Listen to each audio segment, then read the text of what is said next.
to Big Vile Opinion. Moderators, with my permission, any negativity in the chat should be hidden from this channel. This channel is a negativity-free channel, drama-free channel, and we are here to push the message out. We will not be distracted. So with my permission, any negativity in the chat should be hidden from this channel. Welcome to Big Vile Opinion Platform. And I just really want people to know, I appreciate anybody that's helping me. I appreciate anybody that's helping me. A lot of people have been there for me. I just don't want people going back and forth, being mad at each other because one person did this for me and another person did that for me. That's what the devil wants. He wants to cause confusion. That's what these people want. They want to cause confusion. And confusion ain't gonna do nothing but keep me in here. But the real thing here, lifetime, as far as quick on lifetime, as far as lifetime is concerned, there are real people, real women out here really being abused, really missing. They're really missing. They're really chained up in basements. I've been in here 4 years. I haven't seen one person that was ever chained up in a basement come forward for anything. But I tell you one thing, before Lifetime came out, I was minding my business. I was in the studio. I was working with celebrities. I had tours. But when Lifetime came out, all of that went away. Meaning, before Lifetime came out, I had no charges pending against me. Nobody had went to a radio station or had went to, a police station. It took a year to put together Lifetime. If all of the things they said I did on Lifetime were true, it only take a minute to go to a police station. But when there's a crime committed, you don't go make a movie on it. You go to the police station. Nobody had done that.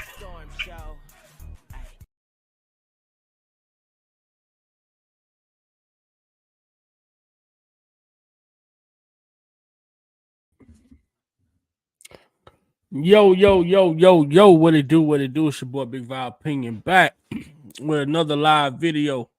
And tonight, we're going to be doing something a little different than what we normally do. If you all weren't familiar or not familiar with what's going on, there has been a new documentary. Well, I ain't gonna say it's a documentary because, it doesn't. Hold on just a second.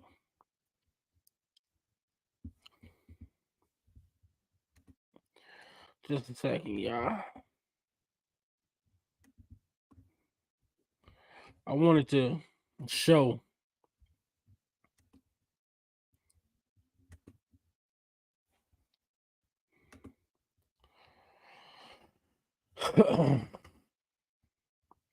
yeah. So, man, it's crazy. What's going on? So we gonna watch this thing together. Get a couple people in here, but the rules are we have to be respectful. What up with it, Denzel? We have to be respectful. And we gonna watch this thing. I haven't seen none of it. But I was looking on Tubi yesterday for something to watch.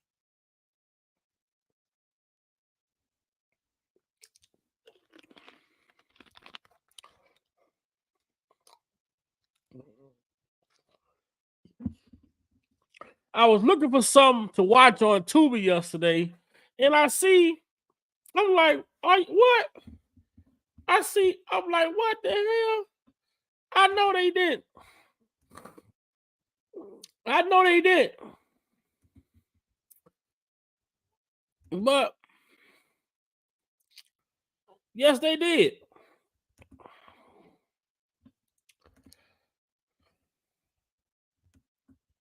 Yes, they did.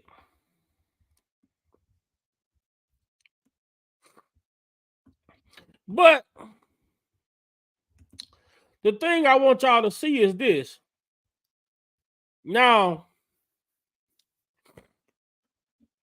if Lifetime, now, this is my question. Hope everybody's having a wonderful day. Man, it was a great day at work today. Man, got on the road, did a little bit of traveling, but I'm back here to bring y'all alive tonight. Hope everybody enjoyed. Denzel, what's up? That NC boy, what's going on? Cookie, Carla, Lola, Lace, Lucy B, what's going on? Cynthia, what's going on? Who else we got up in here?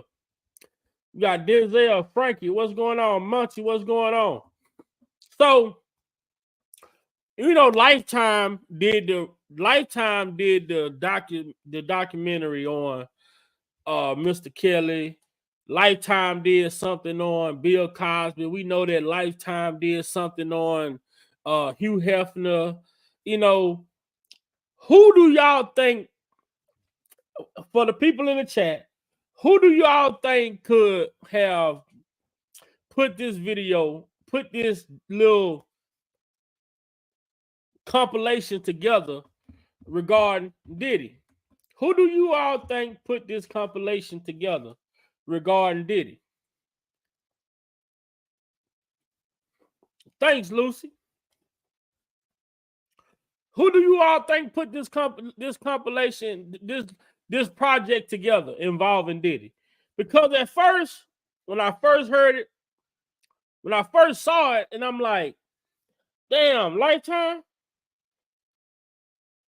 But then at the same time, I'm like, well, it's not on Lifetime, it's on Tubi. And why would they put it on Tubi and not Lifetime? I see 50 Cent in here. People saying 50 Cent. I see people saying 50 Cent. Some people saying Jim. You all are going to be shocked. You all are going to be shocked. You all are going to be shocked because I was quite surprised when I saw who was presenting the Lil series. And I'm like, hold on. When you hear the stuff you hear that's associated with Mr. Diddy, compared to the things you heard when we talk about the Kales, the Cosbys, Weinstein, all these different people, you would think Lifetime, what happened to them? The Me Too's, what happened to them? What happened to all the investors that was invested in these organizations? It's something about this Diddy situation that's not adding up. There's something about this situation that's not adding up. Because when you look at it, look who present this little movie, this little mini series.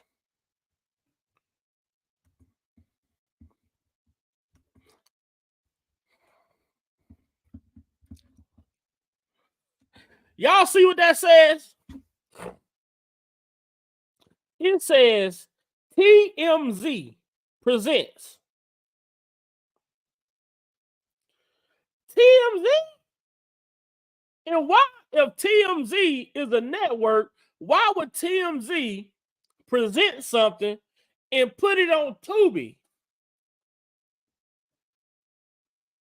Why Tubi? Why not the Lifetime network? Why not any like TMZ present? You talk about reporters. We talk about reporters.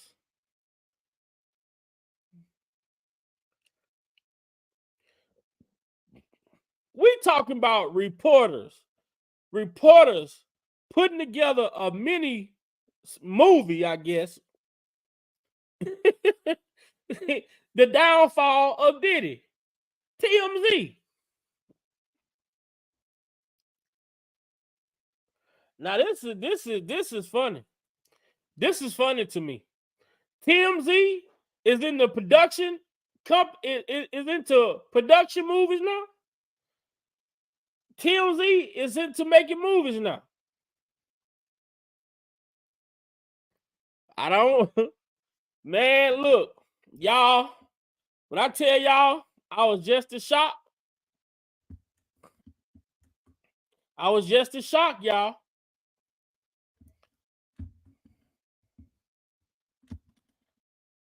Okay. So with that being said, we about to check it out. This TMZ shit is wild though. Right, Carla? Wow. TMZ? Wow. TMZ present The Downfall. The following program contains graphic depictions of domestic violence and sexual abuse. Viewers' discretion is advised.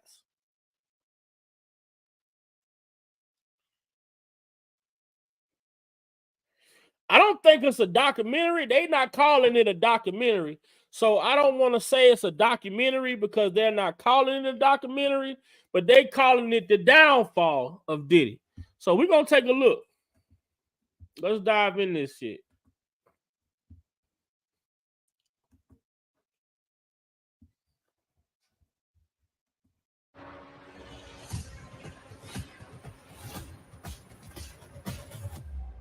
Diddy is in the crosshairs of the feds, and they mean business.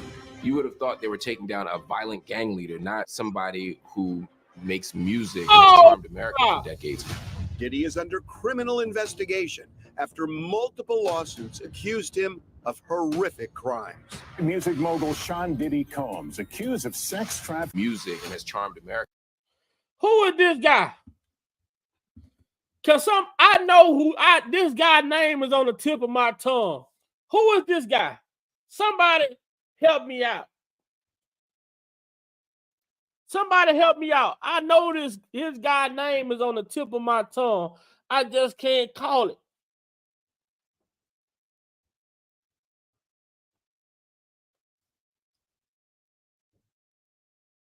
Somebody Lamont. I know he worked. He's a news reporter or something like that, right?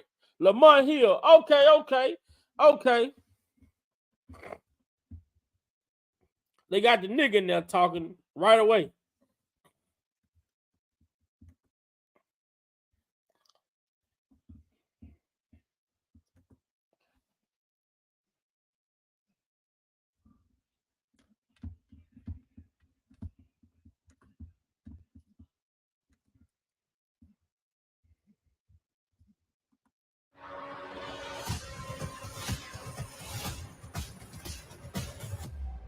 Diddy is in the crosshairs of the feds, and they mean business. You would have thought they were taking down a violent gang leader, not somebody who makes music and has charmed America for decades. Diddy is under criminal investigation after multiple lawsuits accused him of horrific crimes. Music mogul Sean Diddy Combs accused of sex trafficking and sexual assault. Now, people who lived in Diddy's world are talking to TMZ, and what they say is revealing and disturbing. I knew all of that was going on. I've known the whole time. I've seen Puff have anger spazzes on producers, females. I'm a savage. Whatever I want, I'm going to get. Whatever I want, I have to get. Diddy's alleged bad behavior went unchecked for years. There have always been whispers and rumblings about Diddy. His famous friends are heading for the hills. They have 250 cameras they took out his house. A lot of people might be running from that tape. I don't think it's only. So they took 250 cameras out of his house. Why is it all of these guys are ex-employees? Right, Patrick, took it out. All of these ex-employees. dealing with a lot of ex-employees. Celebrities going to be shook. He had politicians in there. He had princes in there. He also had a couple of preachers in there. People may fear that somehow he makes it out of this. What did they fear? A flat tire, being murdered, I don't know. But Suge Knight, Diddy's archenemy, shockingly is sad over Diddy's undoing. I'm not the type of guy to cheer for people's downfall.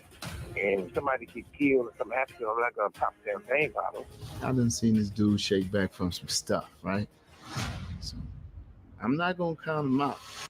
Wow, y'all see the difference with this already. I see a difference with this already. They didn't have not one positive person on Surviving R. Kelly that talked positively about R. Kelly. Not one person in Surviving R. Kelly talked from some stuff, right? They didn't have not one person in Surviving R. Kelly that talked positive about R. Kelly. Well, I guess TMZ, they're a little bit more open to different things. So we're gonna continue to listen and see how this goes. But I know in Surviving R. Kelly, not one person in the whole docuseries had not one thing good to say or hope or wish Mr. Kelly the best at all.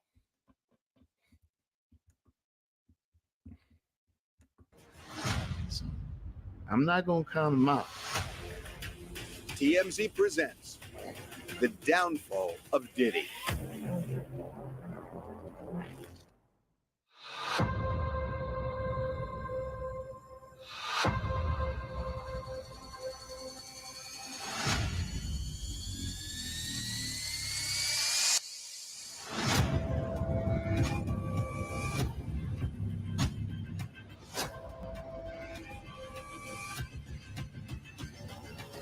I had just gotten out of the shower and walked inside of the studio, and it was such a nice day. I'm like, let me go sit outside on the bench for a little while. Heard a big boom, and then I heard like like the sounds of like armored vehicles approaching.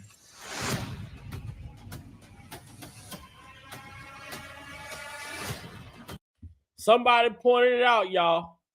There go the music. They gotta put that music in there. They gotta have that music to have you on the edge of try to have you on the edge of your seat.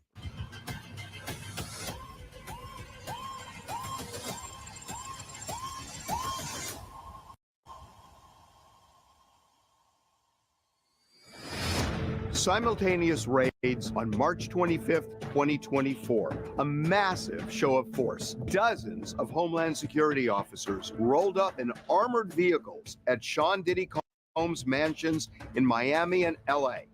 Diddy's close friend and producer, Stevie J, was at the Miami property when things got real. Guys jumped out, you know what I'm saying? Guns up and aimed. Get up, get on the fucking ground. Drop your fucking phone. You know what I'm saying? I'm like, yo, I'm here by myself. You know, I didn't ask too many questions. I've seen quite a lot of things, but none with the excessive force of this right here.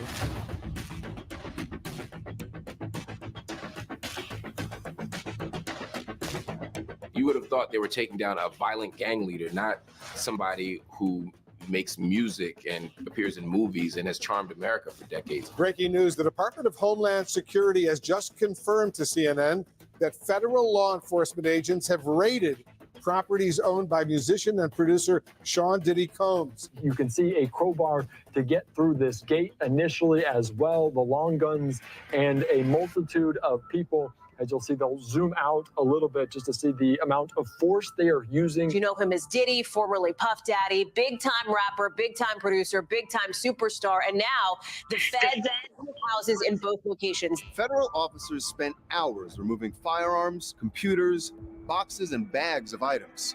Both properties left in shambles.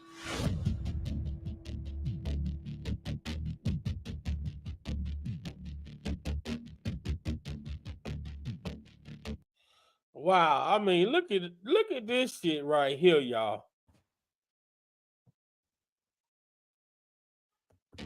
They didn't do this to Harvey Weinstein, right? They didn't do this like this to Epstein, right? Diddy's lawyer called the raids a gross overuse of military-level force and a witch hunt. He said Mr. Combs is innocent and will continue to fight every single day to clear his name. I don't know what they're looking for or where they're trying to reach. In LA, 2 of Diddy's sons, Justin and King, were briefly detained, then released.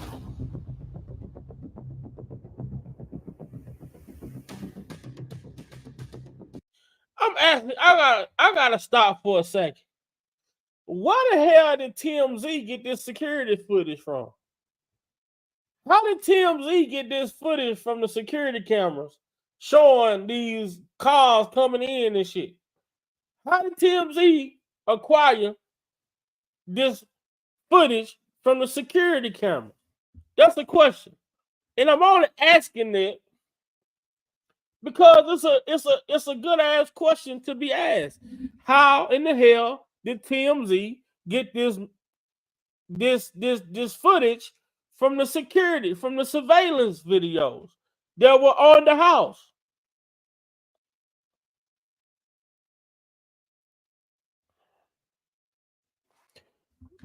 That ain't gonna sit right with me. That ain't gonna sit right with me.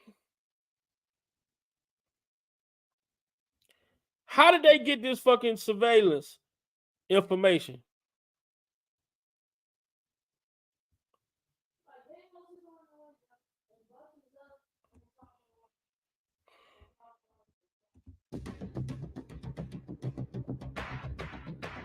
A week later, They got drones, man. They got drones flying in the damn house. Look at this shit. Where is it?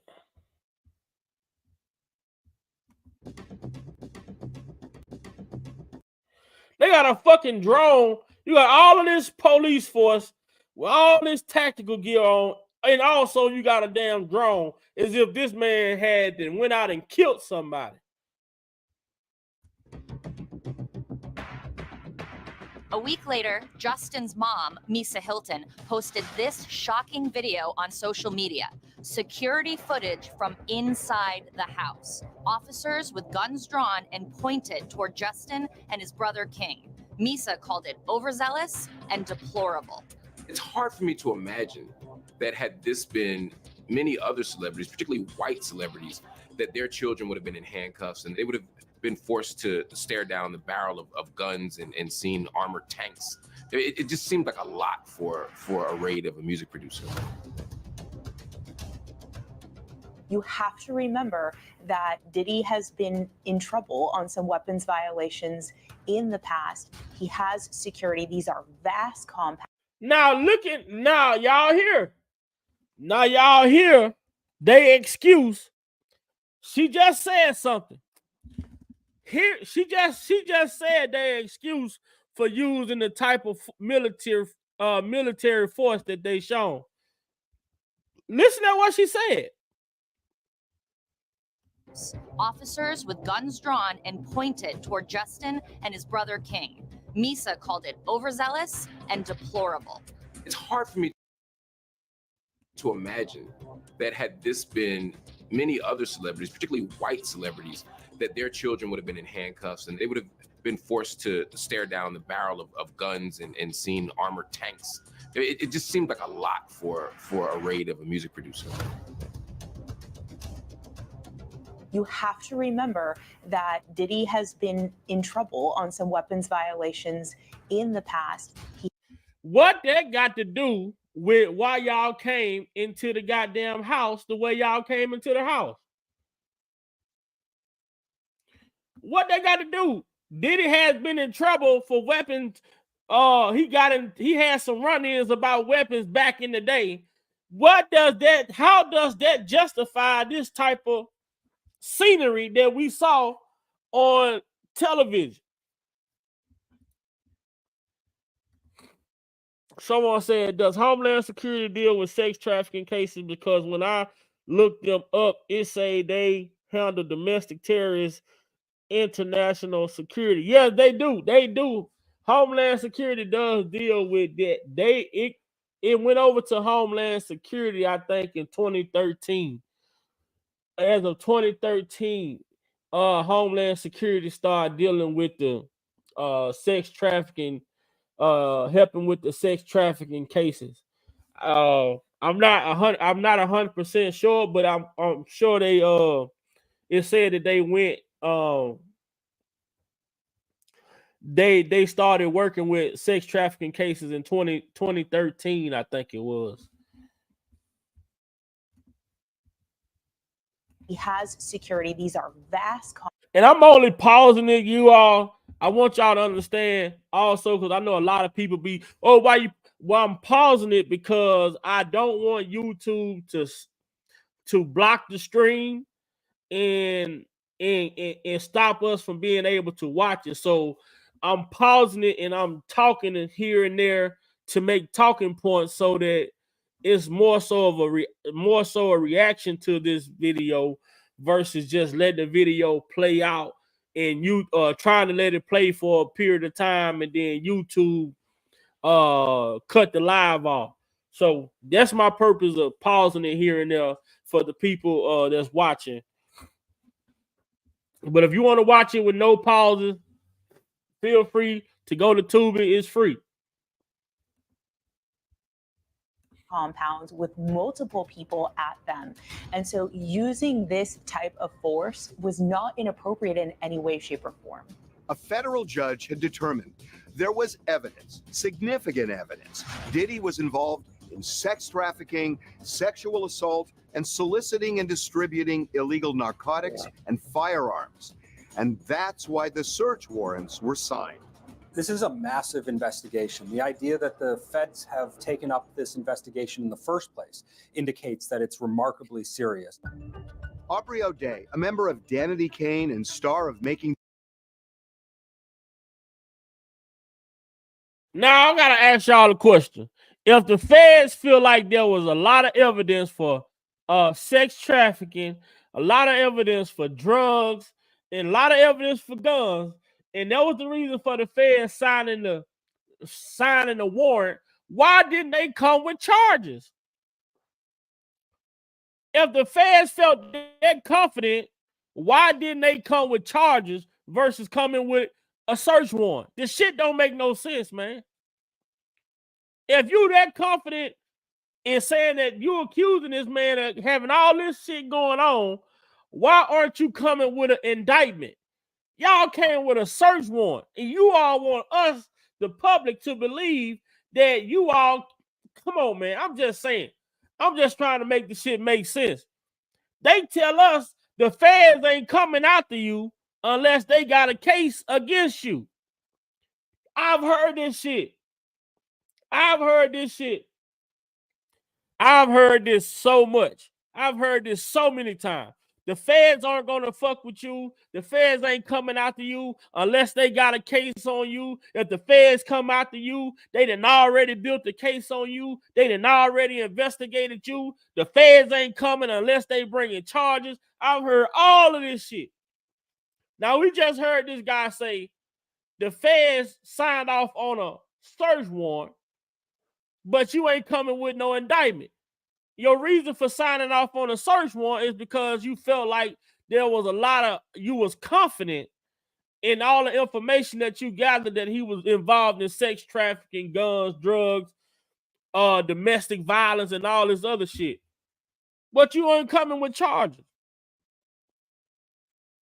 I mean, I'm sorry, y'all. I just had to express it. A raid of a music producer. You have to remember that Diddy has been in trouble on some weapons violations in the past. He has security. These are vast compounds with multiple people at them. And so using this type of force was not inappropriate in any way, shape, or form. A federal judge had determined there was evidence, significant evidence. Diddy was involved in sex trafficking, sexual assault, and soliciting and distributing illegal narcotics and firearms. And that's why the search warrants were signed.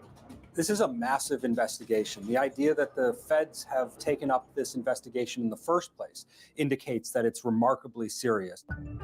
Aubrey O'Day, a member of Danity Kane and star of Making the Band, has been the lone voice for years, saying Diddy is a bad guy.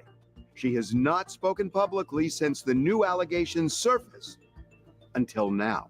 If these allegations are true, why did it take so long for others to speak out? Because you really were a lone voice. Real lone voice. I was literally text messaging producers, employers, from top to bottom levels. Like, y'all know what the fuck you saw. People were scared. If you know enough, you likely would be reasonable in being scared. What did they fear? Anything you possibly could, Harvey. A flat tire, being murdered. I don't know. There's a lot of things people fear. People don't like to go after a powerful person unless they're sure.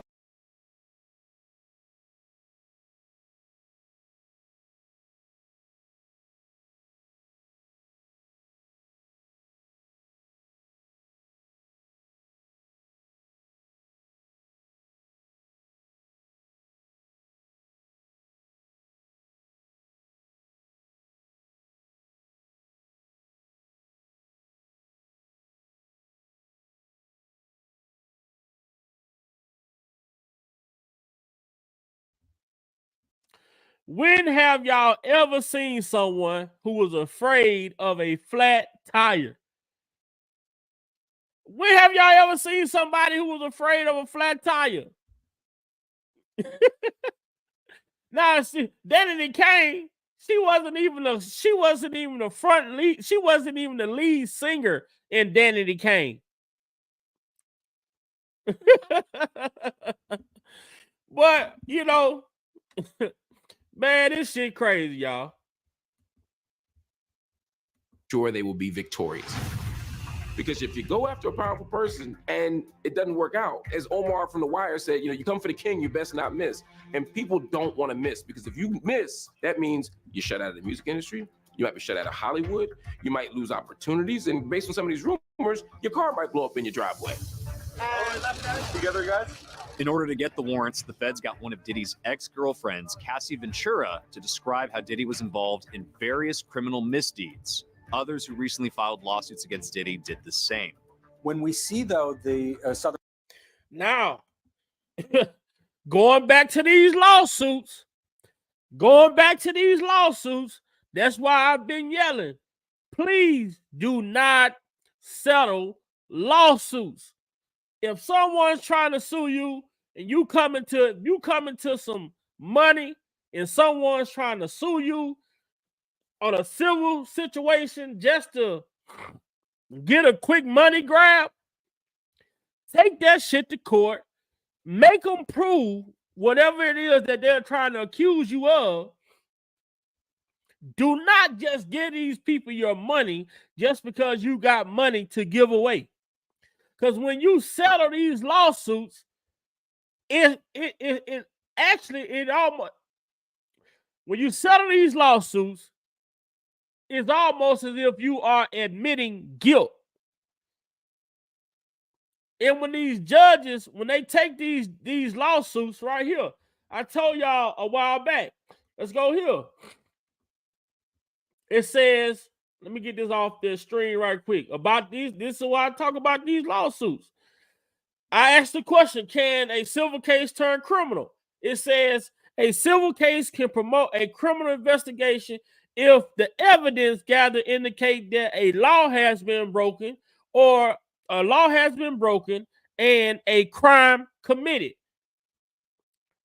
So if you just settle a case that someone's trying to sue you, and you haven't looked at the details, and if the details of that lawsuit is implying that you committed a crime against this person who's suing you, now here come the criminal charges. You think you done settled the case out in court? Now you done paid this money off to this chick, and now here come the police, the feds, whoever, the criminal aspect of it, because you failed to understand what it is that you were paying out. Hell no. If someone's trying to sue you, take that shit to trial. Understand what they're putting inside of these civil suits versus just paying them off. Because if you just pay a civil suit off and you don't know what's inside of that civil suit, then guess what? You can see yourself paying these women. Next thing you know, you are being criminally charged for the same fucking lawsuit that you just paid out. Never settle.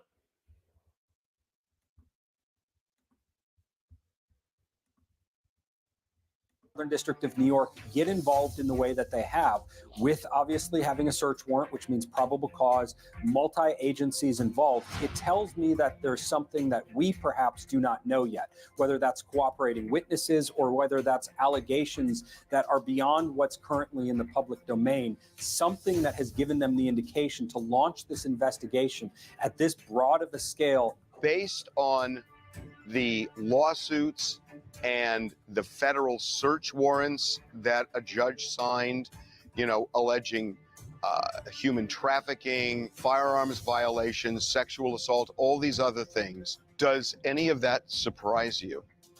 No, I knew all of that was going on. I've known the whole time. I know what's gone on. A whole lot of people do, Harvey. It's a stunning downfall. At 54, Diddy had it all: wealth, fame, power. The key to the city!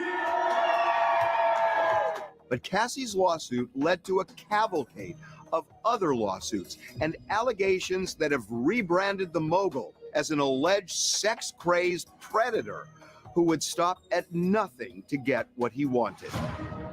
Diddy wasn't home when the raids went down. He was at a small Miami airport where he was set to leave for a vacation. He was questioned briefly by authorities and released. TMZ captured these images of Diddy pacing nervously after the encounter. I guess you wonder what's going to happen next, Diddy. I know.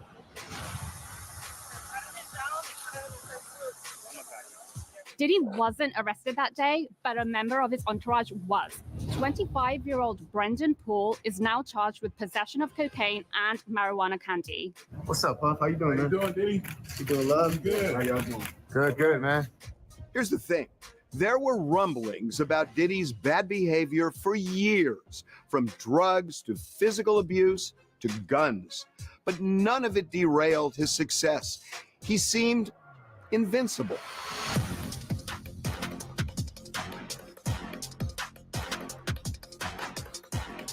I'm the best. I'm not the worst. I'm the best. You know what I'm saying? I've had my different things and point of views and stuff like that in the past, but I'm cured now. I'm loved and everything is all right. There you go. But everything may not be all right for Diddy anymore. Once the Fed's investigation is complete, Diddy could face charges that could land him in prison for the rest of his life.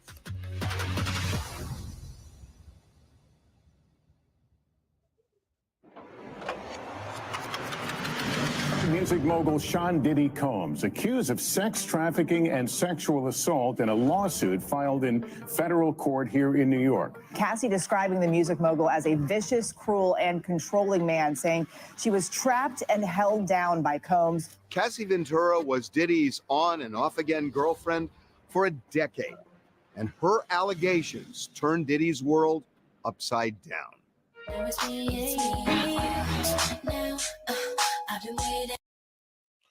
I don't want to hear your fucking music.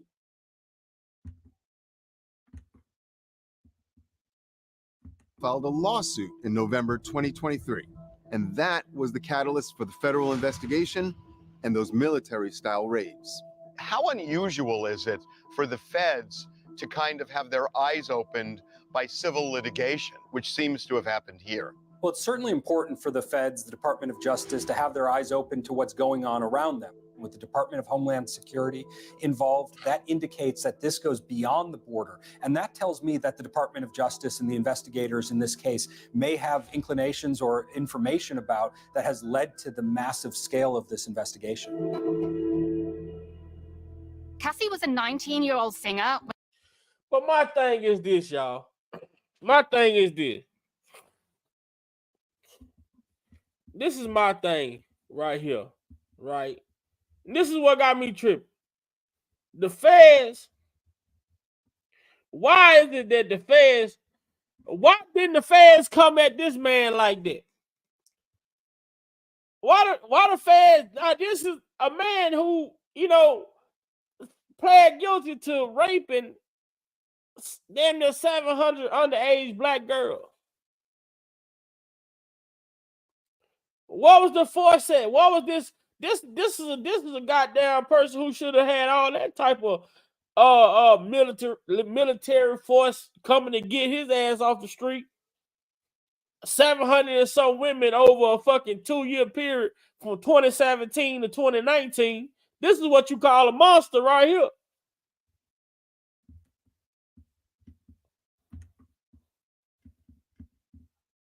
When Diddy signed her to his Bad Boy record label shortly after they met. I wanted everybody to meet Cassie. When I saw her and I met her, that's what kind of made me like really fall in love with the project, because I saw something more than just records. Cassie's self-titled album was released in 2006. About a year later, her relationship with Diddy became romantic. In her lawsuit, Cassie claimed Diddy quickly lured her into an ostentatious, fast-paced, and drug-fueled lifestyle. She said Diddy gave her copious amounts of drugs, including opiates and ecstasy. There you go, Sean and Cassie right here, guys. And together, guys, right here, guys. Cassie claimed Diddy was often violent, forced her to carry a gun in her purse.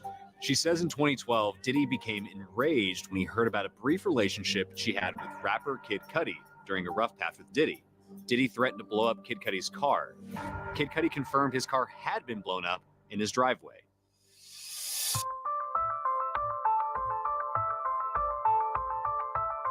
In 2015, Cassie claims a severely intoxicated Diddy dangled one of her friends off a 17th floor hotel balcony.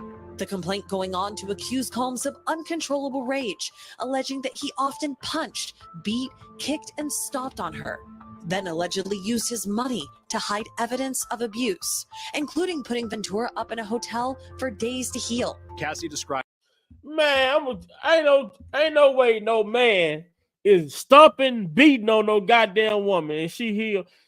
She may look like she healed, but she still gonna be fucked up. Stomping, beating, punching. Come on, man. And put you in a hotel for days to heal. Man, these people will put any fucking thing out here. And a lot of people will take that shit and believe it. one violent incident where Diddy stomped on her face repeatedly, causing her to bleed profusely. She says Diddy's head of security tried to step in, but he was unsuccessful. From wild sex parties to sex workers, the allegations against this music mogul are shocking. At one point also, she said that he would force her to interact sexually with escorts and he would watch himself and enjoy himself. Now, listen at that.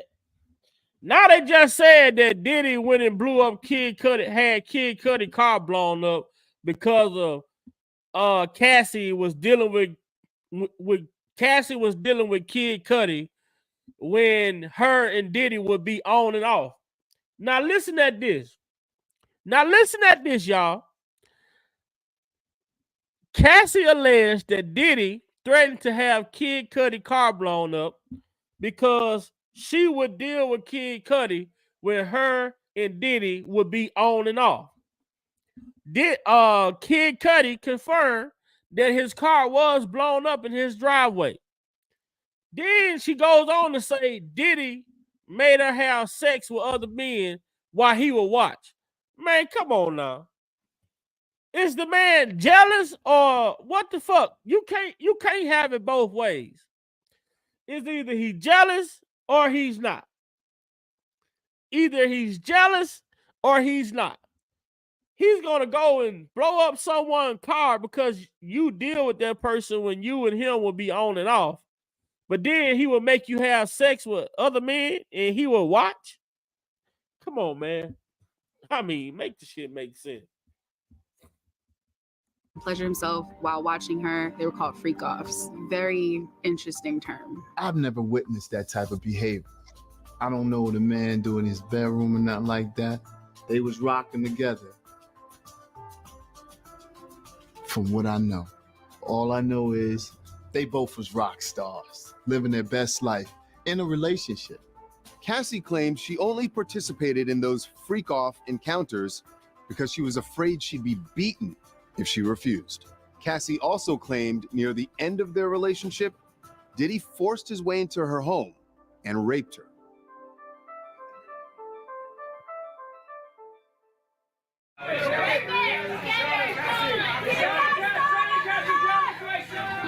All of the Diddy controversy exploded because of the Cassie lawsuit. Once Cassie files that civil suit, now people feel like it's not rumor or innuendo anymore. You have somebody who was in a publicly known relationship with him for a very long time. And when that person is making allegations about freak-offs, and when that person is talking about different types of potentially criminal activity that's being alleged, now people believe it. One of the biggest legal blunders of all time was when Cassie threatened a lawsuit unless Diddy paid her $30 million. He told her to pound sand, never believing she'd do it. But she did. Diddy's lawyer insisted Cassie was blackmailing his client, but that lawsuit opened Pandora's box. Social media, especially TikTok, went crazy. And in a nanosecond, Diddy's reputation was trashed. Ooh, Diddy, you are in trouble. The stuff that he made her do is sick. I hope Cassie gets the justice that she deserves. Diddy, you are going to prison. Honey, Cassie has bought the receipts on Diddy, honey, and she's suing him for the things he's done to her. Diddy tried to stop the bleeding by settling with Cassie just a day after she filed. His lawyer said it was not an admission of wrongdoing, but the damage was done.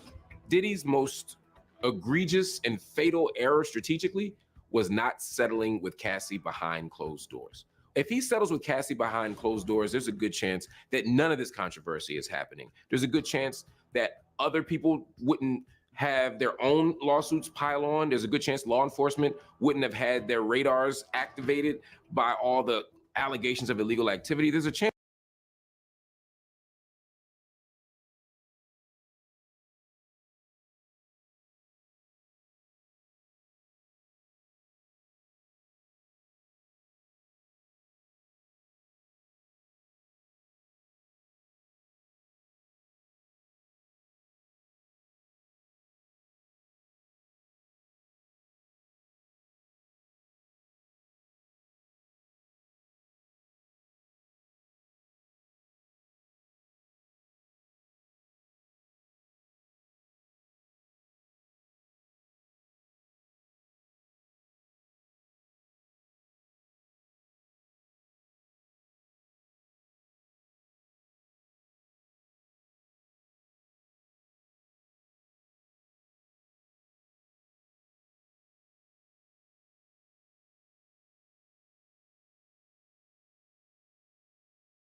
I'm still here. So I'm trying to understand the thought process of what could have possibly went on. She tried to settle this situation without filing a lawsuit. Diddy denied it. She filed a lawsuit. He paid it. So I don't understand. He did not trust that if he would have gave her the $30 million behind closed doors, that she would have still filed a lawsuit anyway. Then she would have got him for $60 million. Is that the reason why he didn't settle the lawsuit behind closed doors? Then I'm sitting here thinking to myself, if a person know they didn't committed crimes against someone, and these people are coming threatening you to file a lawsuit against you, you would think that they would want to pay that money to prevent that person from filing a lawsuit. But he did not do that. So it's just questions that you have to ask, man. These are just questions that you have to ask. I know if I done something that's fucked up and someone is giving me a chance to settle it behind closed doors without it going public, shit, I'm gonna probably try to settle it. I'm gonna probably try to take care of that to keep it from being, put into the court. But he must didn't trust her, I guess, if you ask yourself, because why wouldn't he settle it behind closed doors? He probably figured she was gonna go file a lawsuit anyway. Then he would have got hit for 60. The 30 he gave her, then she would have got another 30.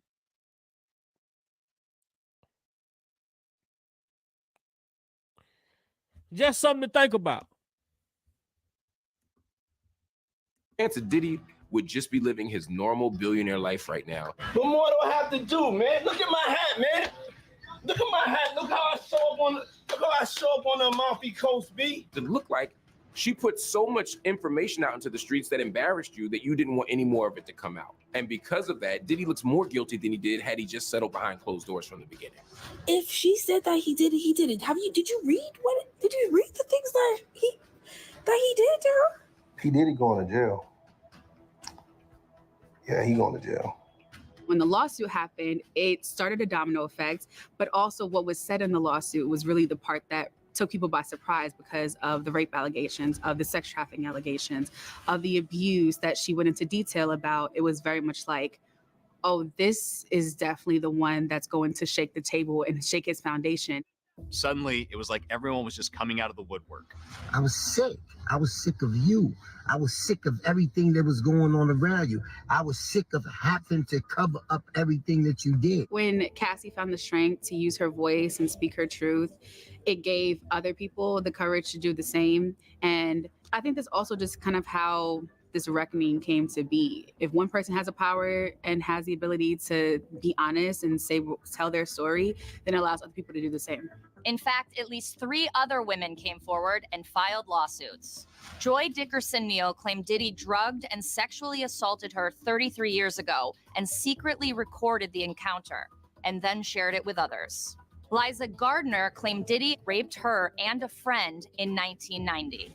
And another woman who refused to be named claimed Diddy and 2 other men gang raped her when she was just 17.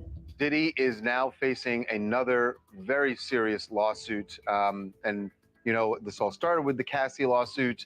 And then there were 2 more accusers. An anonymous accuser, as a Jane Doe, filed it in federal court today. And her allegation goes back to 2003. It was bad for Diddy. 4 women.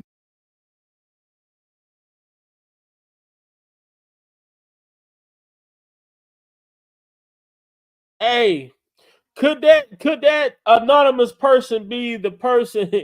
Could that person be, if y'all recall, just recently, Aaron Hall did an interview, and he said him, Diddy, and it was another guy that Aaron Hall named. So they used to be at his house all the time. And the girl that Aaron Hall had the children by, she was an underage, according to why he went to jail, whatever happened with Aaron Hall, that the girl, his baby mama, was underage at the time. Aaron Hall was talking about him, Diddy, and it's one other artist that Aaron Hall said they used to all be at his house together doing whatever they do or whatever the situation may be. But it's so crazy how these women want to, I mean, how they want to file lawsuits, but then they want to be known as Jane Does. So this is why they have to make P. Diddy look like a monster and look like a bad guy, because they don't want to have to give up the names of these women who are filing these allegations against him.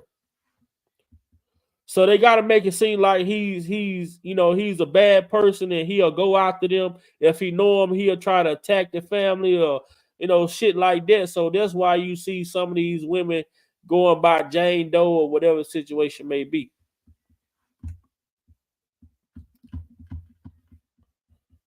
And had come forward within 3 weeks in November and December 2023.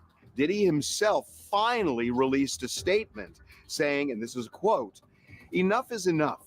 For the last couple of weeks, I have sat silently and watched people try to assassinate my character, destroy my reputation and my legacy.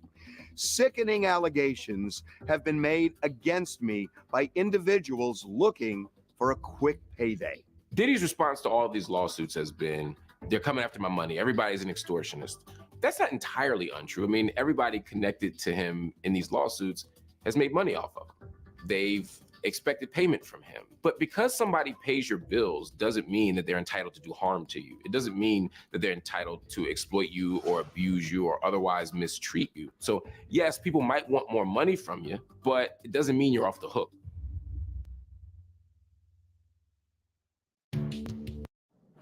We are back. The Next Level Chef battle has begun. You'll have to earn your place on one of our teams. And you can watch anytime before sizzling new episodes every Thursday. You don't get a second chance. We need the best. Who will make the cut? I've been waiting for this my whole life. Sticky rice in 20 minutes? It's burnt. On the most competitive season yet. 3, 2, 1. Tonight was just not your night. Next Level Chef. Watch now on Tubi. New allegations of sexual harassment and assault against Sean Diddy Combs.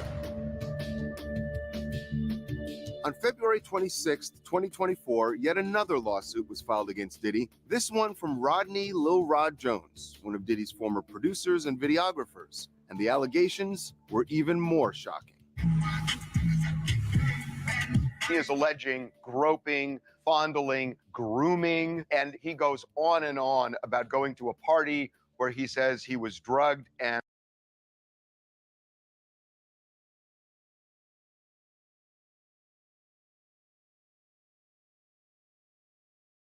allegedly raped. Rodney Lil Rod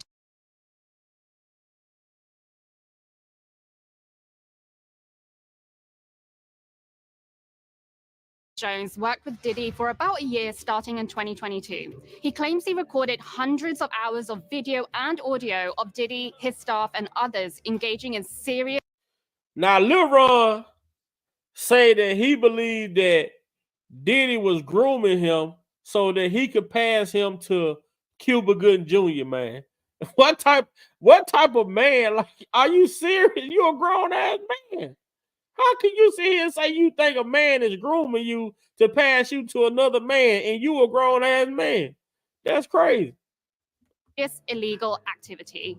Everybody's just telling me what he's allegedly capable of. And, it's very scary for myself, and, it has me worried about my kids and, just sleeping with anxiety and different things like that. So just moving forward, just want to pause on everything until we know that it's clear and safe for me to come back outside of work. Jones claims he has irrefutable evidence depicting, among other things, Diddy's illicit drug use and unregistered firearms. Jones also claims he witnessed Diddy and other famous rappers consorting with underage girls and sex workers. And the lawsuit alleges Diddy kept 3 sex workers on a monthly retainer, including Daphne Joy, who has a son with Diddy's nemesis, 50 Cent. Daphne denies the claim.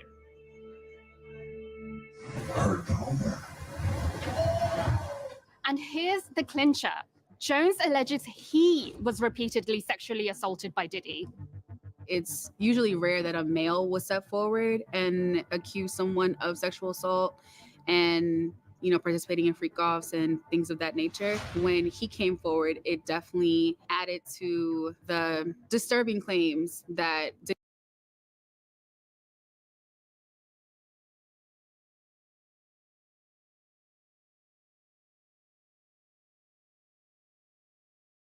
he was already up against. It's just now from a male perspective, as someone who worked closely with him on his last album.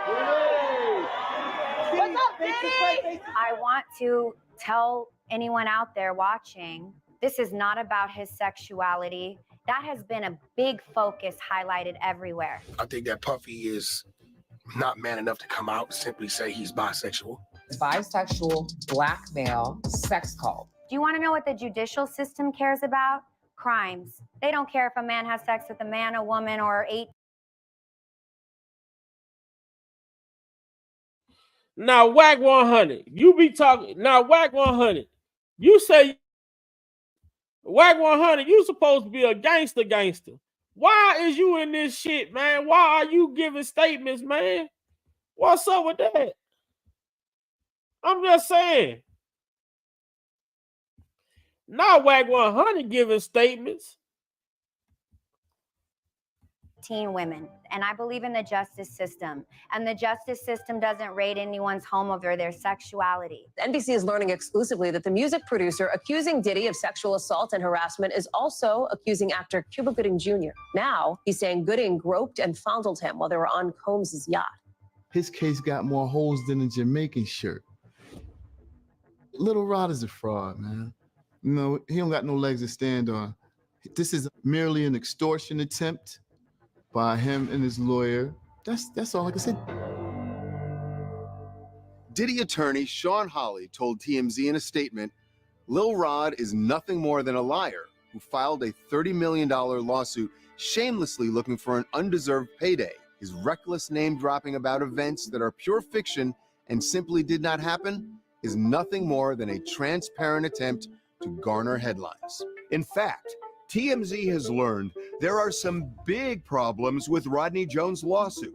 For one, it was filed by an attorney named Tyrone Blackburn, who is under the microscope of a federal disciplinary committee in New York. A judge who ordered that committee to look into Blackburn's tactics said the lawyer had shown a pattern of filing, and this is a quote, cases in federal court to garner media attention, embarrass defendants with salacious allegations, and pressure defendants to settle quickly. Another big For one, it was filed by an attorney named Tyrone Blackburn, who is under the microscope of a federal disciplinary committee in New York. A judge who ordered that committee to look into Blackburn's tactics said the lawyer had shown a pattern of filing, and this is a quote, cases in federal court to garner media attention, embarrass defendants with salacious allegations, and pressure defendants to settle quickly.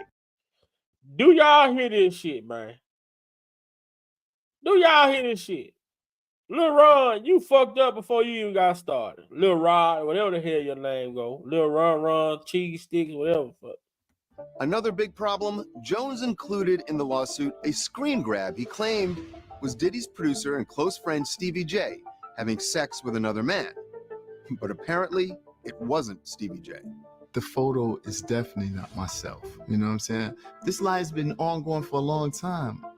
A guy from the LGBT community, a porn star, he raised his hand. He said, that's my dirty work. That ain't my work.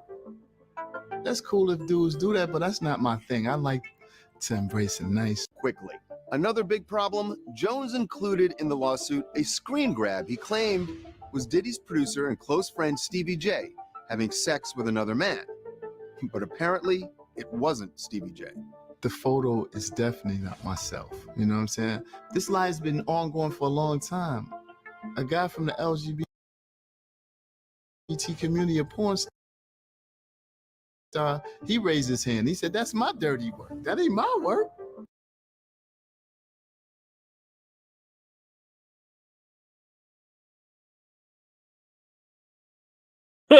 That guy say, that's me shaking my head. So they lying on Stevie J out here like that, man. Oh no, man. What up with it, James? What up with it, Jaden Steels? What's good with it? Shout out to everybody in the chat, man. Shout out to everybody in the chat. Lil Rod, as y'all can see, Lil Rod ain't about to get no money. Already. AJ, Elijah. Already, Elijah, I'm with you when you're right. I'm with you when you're right. And we're not saying that, you know, there aren't victims out there. But what we are saying is that the shit that these people are putting into these lawsuits and the shit that these people are alleging took place, this shit just don't make sense. It don't make any sense. But see, what make it make sense is when you have a lot of people who have a dislike for a certain individual, and if a rumor gets started on that individual, it's easier for that rumor to grow legs and take off because people dislike this person versus people looking at the facts and making this shit make sense. That's cool if dudes do that, but that's not my thing. I like to embrace a nice woman with, you know, I wasn't mad. It's just like, for the hard work I put in for these 30 years in this industry, this is what I gotta resort to. Watching this, my kids gotta see this, my mom got to see this.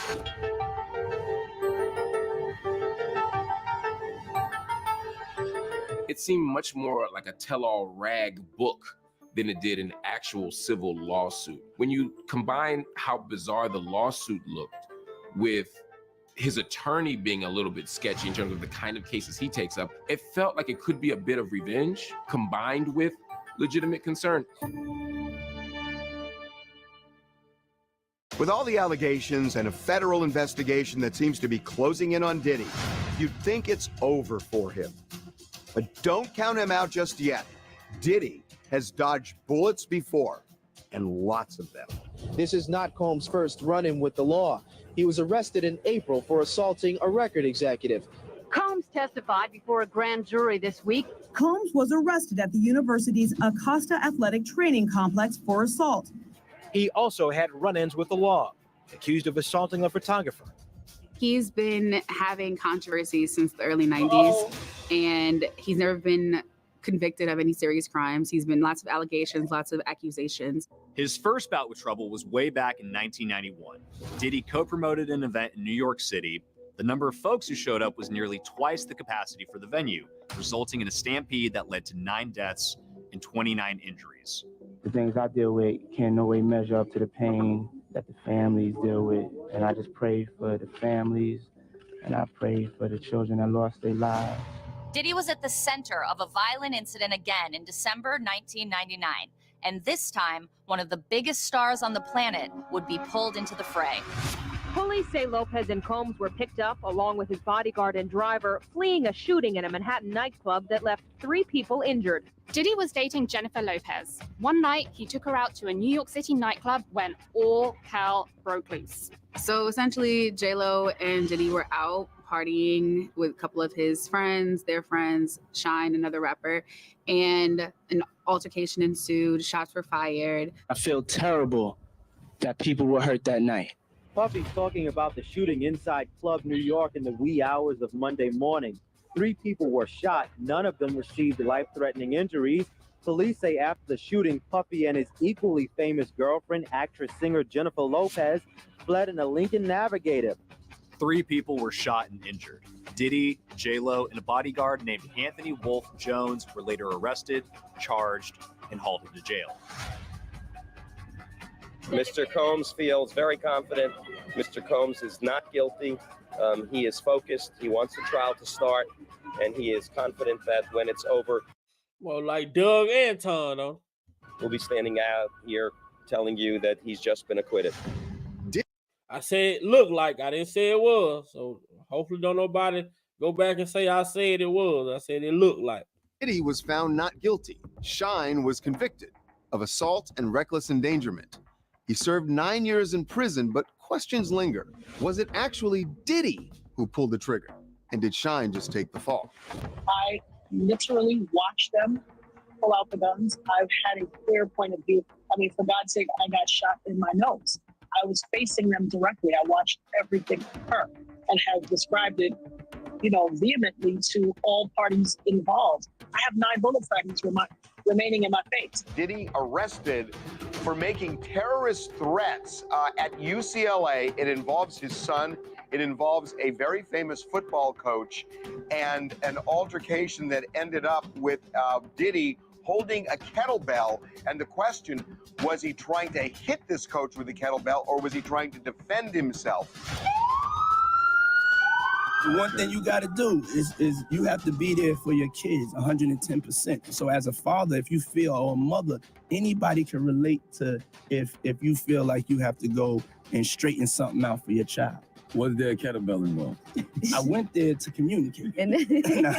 Diddy was charged with 3 counts of assault with a deadly weapon, 1 count of making terrorist threats, and 1 count of battery. But the DA wound up dropping the case. He kind of just has a way of getting out of very tough situations, and he's been doing so for decades. Rapper and songwriter Mark Curry worked with Diddy for nearly a decade and says Diddy definitely has an ugly side. I've seen Puff have anger spazzes on producers, females. I'm a savage. Whatever I want, I'm going to get. Whatever I want, I have to get. A&Rs, people who work for him. So not just the females, it's guys, producers. I seen them spaz. Curry remembers a particularly nasty incident between Diddy and the mother of 4 of his children, Kim Porter. You saw him get physical with Kim? I didn't see him get physical with Kim, but I know situations where, let's say if Kim said she fell on a boat and broke her nose, and I say that's not actually what happened. She went into it, she just got a broke nose. I think her and Puff went to home together, and then next thing you know, she had the Band-Aid on. So you already know what happens. You see what you doing right now, Mark Curry, what you doing right now is speculating. You speculating. You say she'll tell you a situation and you just, oh, well, then I don't believe that's what happened. You know what I'm saying? You speculating. But since you was a part of Bad Boy, you ran with Diddy, this, that, and the third, when you come out here giving your speculations, people take your speculations as factual events that took place.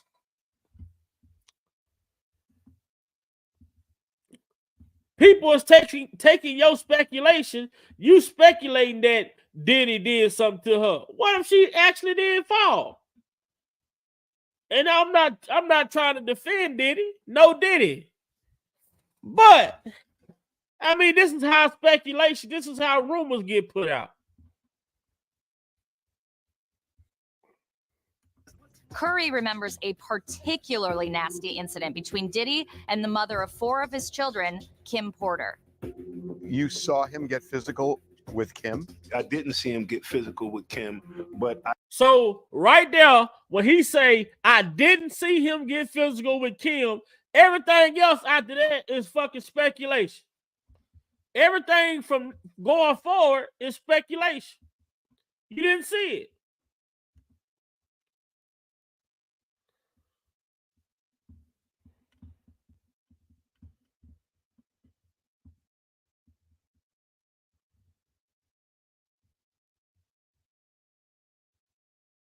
Four of his children, Kim Porter. You saw him get physical with Kim? I didn't see him get physical with Kim, but I know situations where, let's say if Kim said she fell on a boat and broke her nose, and I say that's not actually what happened. She went into it, she just got a broke nose. I think her and Puff went to home together, and then next thing you know, she had the Band-Aid on. So you already know what happened. So she didn't, you say, she slipped and she fell. No, I don't think that, because they was just arguing real big last night. He was really mad. Kim Porter died of pneumonia in 2018, but she was just one of a long list of women who were allegedly abused by Diddy. Ex-girlfriend Gina Wynn went public with this story in 2019. He stomped on my stomach really hard, and I took the wind out of my breath. I couldn't breathe, and he kept How do you take the wind out of my breath?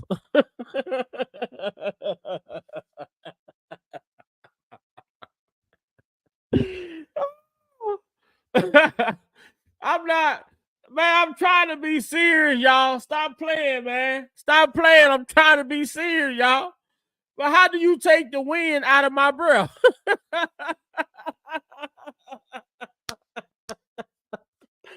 For real. Man, I'm trying to be serious, man. I don't smoke weed. I don't drink liquor. But I'm trying to figure out how do you take the wind out of my breath? Oh. I'm trying to figure out how you take the wind out of my breath, y'all. Somebody help me, man. Somebody help me out, man. Somebody help me out. A win went public with this story in 2019. He like stomped on my stomach like really hard, and I like took the wind out of my breath. I couldn't breathe, and he kept hitting me, and I was like pleading to him, like, can you stop? I can't breathe. And he like stopped for a little bit. He like grabbed. Man, this shit don't even believe. This shit ain't new, man. I can't even, like, you know how like you listen to some shit, right? You know, you listen to some shit, right? Sometimes you listen to these stories, you can hear the sincereness in it. You can, y'all get what I'm saying, right? When y'all hear certain shit like this, when you hear people telling their story, real victims of, assaults and different things like this, you can kind of hear the sincereness in it. It almost sounds like she want to laugh about the shit. Like, I mean, I'm just saying, it might just be me seeing that. But as you look at her talk, it almost sounds as if she want to laugh when she talking about in 2018, but she was just one. See him get physical with Kim. One of a long list of women who were allegedly abused by Diddy. Ex-girlfriend Gina Wynn went public with this story in 2019. He like stomped on my stomach like really hard, and I like took the wind out of my breath. I couldn't breathe, and he kept hitting me, and I was like pleading to him, like, can you stop? I can't breathe. And he like stopped for a little bit. He like grabbed my hair from the back and like was like punching the back of my head, because he was just avoiding my face when he was like hitting me. Diddy's attorney calls Wynn's allegations, quote, false and unsubstantiated. If Puff put his hands on a female, he would do it behind a closed door. And when the door opened, you would be like, wow, somebody has on a bandage. Did you ever see anything like that, where somebody came out of a room looking injured or upset like that? Yeah. You go in the room, you walk in, you come out, not looking the way you went in. Diddy's legal team tells TMZ Mr. Curry's statements about what he thinks probably occurred between Mr. Combs and Miss Porter are pure speculation and not based on any personal observations or knowledge. More money, more problems. It's just the way it is. Hey, we're coming back to you, Billy. I know you rather see me die than see me fly. I call all the shots, rip all the... Can't get that copyright. Can't get that young copyright. Light. Diddy was known as one of the most powerful and successful stars in music. His rags to riches story, extraordinary. Sean Combs had a rough childhood growing up in Harlem. His mother worked with kids with special needs, his father a drug dealer. Diddy was exposed to crime and violence early on. When he was just 3 years old, his father was shot and killed while sitting in a car in New York City. But Diddy maintains his drive for success came from his dad. Even if we don't know our parents, we still have their DNA in us. We have their genes, and I have this hustler's mentality, this hustler spirit, his drive, his determination, his swag. That swag landed him an internship at a record company at age 20, and he quickly started moving up the ranks. What's up? My name is Puff Daddy. This is my new artist, the Notorious B.I.G. And we here at the Outcast Picnic, just getting our swerve all the way on. He was driven, he was passionate, he was motivated. He knew what he wanted out of the gate. We making music strictly for the streets. We appreciate your support, and it's all good. He knew that he was going to be on top. He has his struggle of an upbringing, and then he comes out and he's this ferocious beast, and he wants to just dominate the industry. Push us, cause we're close to the I try to do that.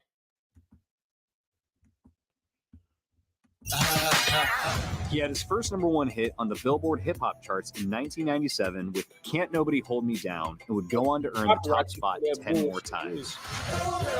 Take it low. You can even do it slow. You can even do it slow. Either way you wanna go. Either way you wanna go. Drop some, move some, shake. Most successful producers in hip hop history. You know, I have the most #1s as a hip hop artist. Add to that 3 Grammys, and in 2023, the MTV Video Music Awards Global Icon Award. And nobody deserves to be called an icon more than this man. Diddy, Puff Daddy, love. All I am is a man with ambition to be the best. When I failed, it just gave me the vision. But conquering the music world wasn't enough for Diddy. He became a one-man marketing machine. The new collection is great. You're watching Revolt. Revolt. Revolt. Revolt. It's a revolution. Ciroc is for the culture. I feel like he always knew in the back of his mind, like, his end goal was to be a mogul. All this has made Diddy very, very rich. His estimated net worth, close to $1 billion. Big ball, Diddy! Oh my God! Diddy has lived a life of extravagance. Multiple homes, planes, Black excellence. yachts, cars, and of course,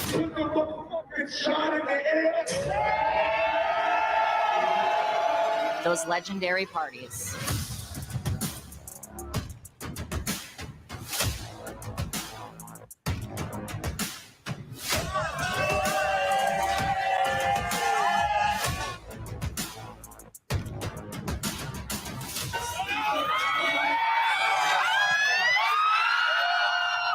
Hang out and watch him throw parties.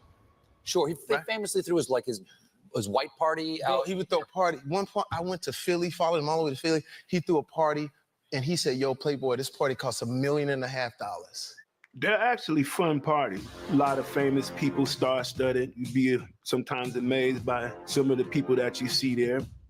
Some of the people who attended the parties have said that there was a lot of sex during these parties, and that kind of opens the door to some of the allegations that we've been reading about. What about that? So there was a lot of sex, but it didn't happen at the party. It was after parties, not necessarily at the party. Now, what time would your party start, let's say? Like 9:30. Really? That early? Yeah. I could make that. Yeah. But I could think of you of starting a party at like midnight. Like, what time will it go till? That's a different type of party. Uh-huh. No, I mean the after party. No, I know about them. There have always been whispers and rumblings about Diddy. The whisperings and rumblings, though, weren't about criminal activity. They were simply about his party lifestyle. They were about his social activities and maybe even his sexual activities. There's always been whispers and rumors and innuendo, but like many things in Hollywood, it was on a need-to-know basis. Those who knew, and many fans and everyday people, especially before social media, were completely in the dark about what was going on. What up, boss? How's it going, sir? Nice to see you. Easy. Over time, however, we've come to see more, hear more, and know more. Aubrey O'Day sounded the alarm for years that Diddy was a dangerous man. She was dismissed as disgruntled and bitter. A lot of people now think Aubrey was telling the truth all along. She had no talent. After Cassie filed her lawsuit, you said, been trying to tell y'all for years. What were you trying to tell people?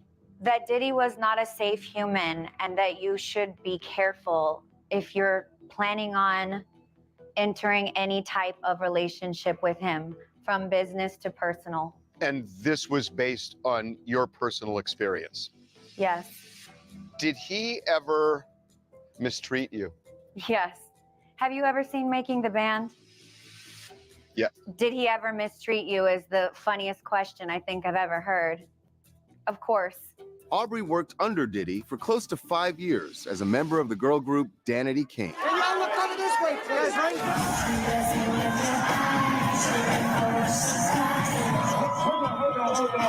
Hold on.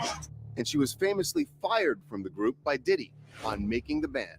You want to show all your skin. You want to be naked. If you're not happy, you hate me, then why you have me here? I don't have to have you here. That's one thing that we can make clear. That's one thing we can make clear. But I don't have to have you here. I'm trying. Why do you have me here? I have you here. Check this out. You clear on that. You understand now. I'm asking myself, why do I have you here? I'm telling you right this. I don't like her energy.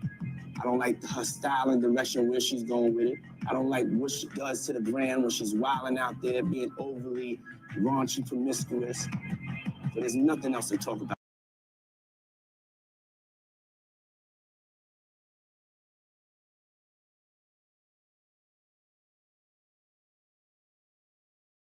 Would you like to go with her? Because she's not going to be in Danity Kane. The mistreatment is enough to have changed the course and direction of my entire life. The mistreatment was enough for me to have to spend a good amount of time in the hands of professionals to learn what grooming is and unlearn the grooming. The treatment was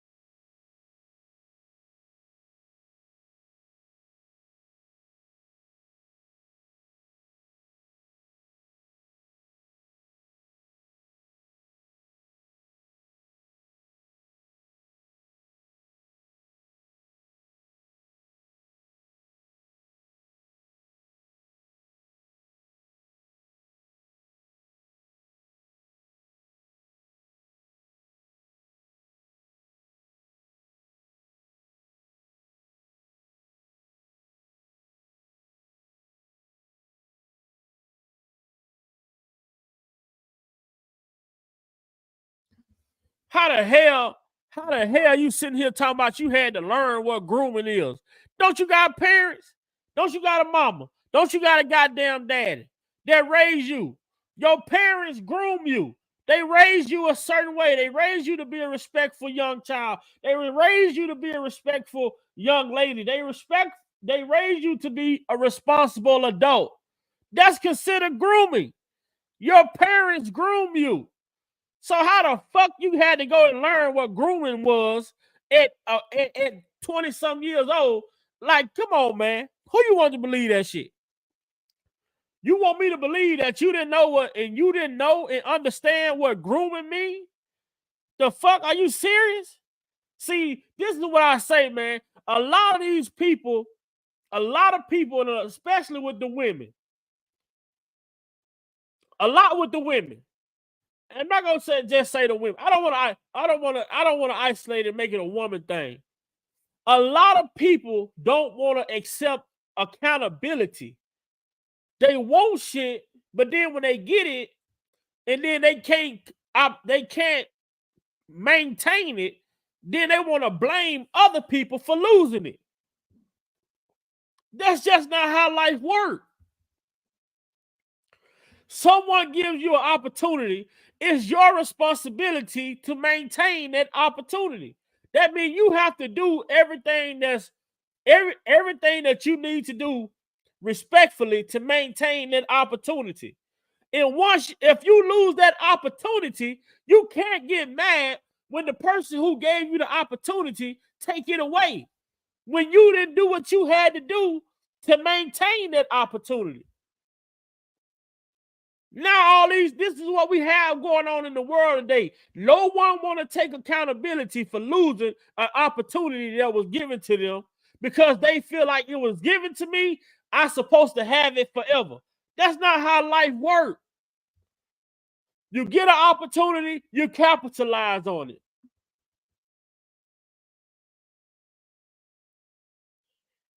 You fucking sit here talking about somebody had to help you understand what grooming is. You must ain't got no mama or no daddy. Because if you got parents, you should understand what it means to be groomed. Your parents groom you to be a young, respectful child. Your parents groom you to be a respectful young lady. Your parents groom you to be an accountable adult. How the fuck you don't know what grooming is? But this is the shit you have to say when you get in front of a camera because you're trying to be the victim. No accountability. When she's wilding out there, being overly raunchy, promiscuous. So there's nothing else to talk about. Would you like to go with her? Because she's not going to be a damn camera. The mistreatment is enough to have changed the course and direction of my entire life. The mistreatment was enough for me to have to spend a good amount of time in the hands of professionals to learn what grooming is and unlearn the grooming. The treatment was so... Do you all hear this shit? You had... So, Danny Kane didn't even last more than 2 or 3 years. Danny Kane didn't even last more than 2 or 3 years. So how the fuck you had to go spend a substantial amount of time to unlearn what grooming is? Man, come on, man. Get your motherfucking ass on. That's why you on TMZ with this bullshit and not in a police station somewhere. Because you know you full of shit. So bad in some regards that I'm not ready to speak about it yet, but I will. Are you talking verbal, physical, or both? That's not a question that I'm prepared to dive into right now, but I can say this, as that seems to be a question that a lot of people love to ask. Does it matter? I've been in physically abusive situations. The verbal ones hurt me way more. The abuse was significant enough to change the course of my life. Look at them goddamn lip fillers. That's the shit. That's your fucking problem. That's the problem. Whatever they done shot in your goddamn lips, they fried your goddamn brain. Whatever they done shot in your goddamn lips, they fried your goddamn brain cell. That's the problem. That's the problem. Y'all out here getting all these goddamn injections, and now you goddamn became mentally retarded. That's the problem. These goddamn injections that fried your goddamn brain cell. You don't know what grooming is. No, you need to get that shit out your goddamn lips. Looking like you got some goddamn hot dog buns in front of your goddamn face. All them goddamn lip fillers. It don't make no goddamn sense, man. It don't make no goddamn sense whatsoever. Then, how the hell the verbal abuse hurt worse than the physical abuse? Well, goddamn, a man punching you and beating on you don't hurt, but a man telling you or saying certain shit to you hurt you more than him physically putting his hands on you. Them goddamn lip fillers that fried your goddamn brain. Them lip fillers that fried your goddamn brain cell. And you gonna sit here and tell me, and I understand, you know, verbal abuse could be very traumatic. But you gonna sit here and tell me a man physically beating on you wasn't worse than a man goddamn saying certain shit to you? Man, come on, man. You better get that. You need to go get that shit out your goddamn lips. You look like a fucking... I don't work these amount of years to have you talk to me this way. I'm not meaning so I don't want you in the group no more. All right? right? Because I don't want to even have to have this conversation. On making the Now, ask yourself this. All right, because I don't want to even have. So when did she get these lip fillers? Because right here, her lips don't look like that right here. He told her he didn't want her in the goddamn group no more. So all these lip fillers and all this other shit, this shit came after Diddy. But you were so hurt. You were going through so much shit.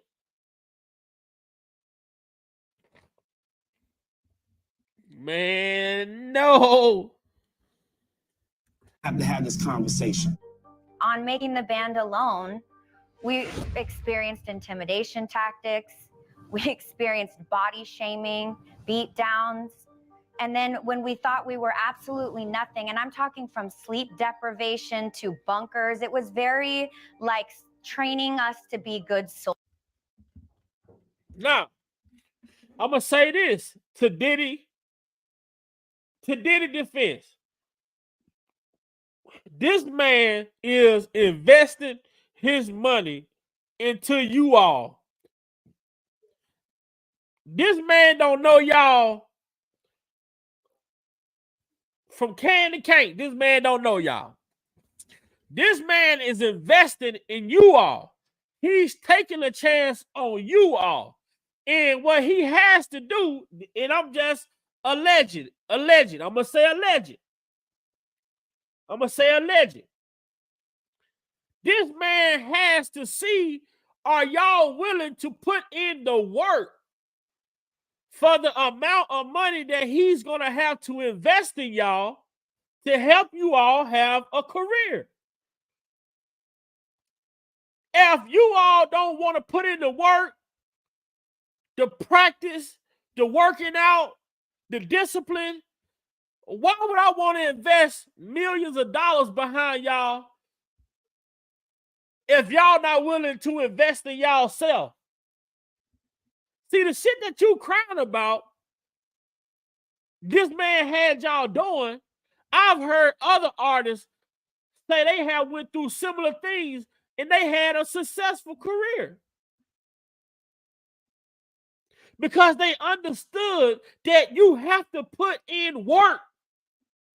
Just because you look good don't mean you sound good.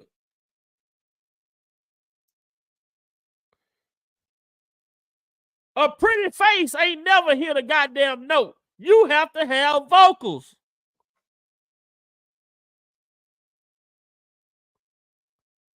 So if this man is testing y'all to see if this is something that you all really want, how the fuck you think they do it at jobs?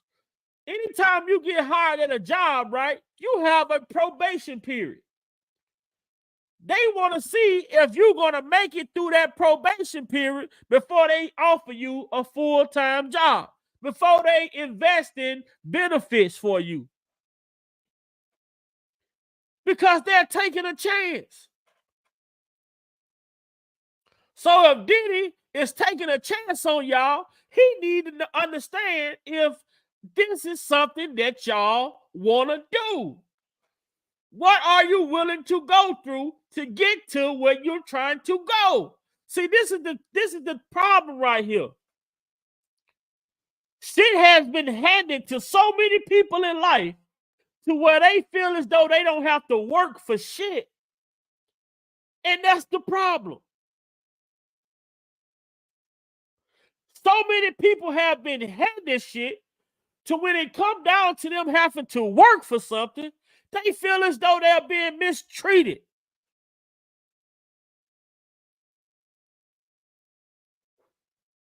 That's the fucking problem.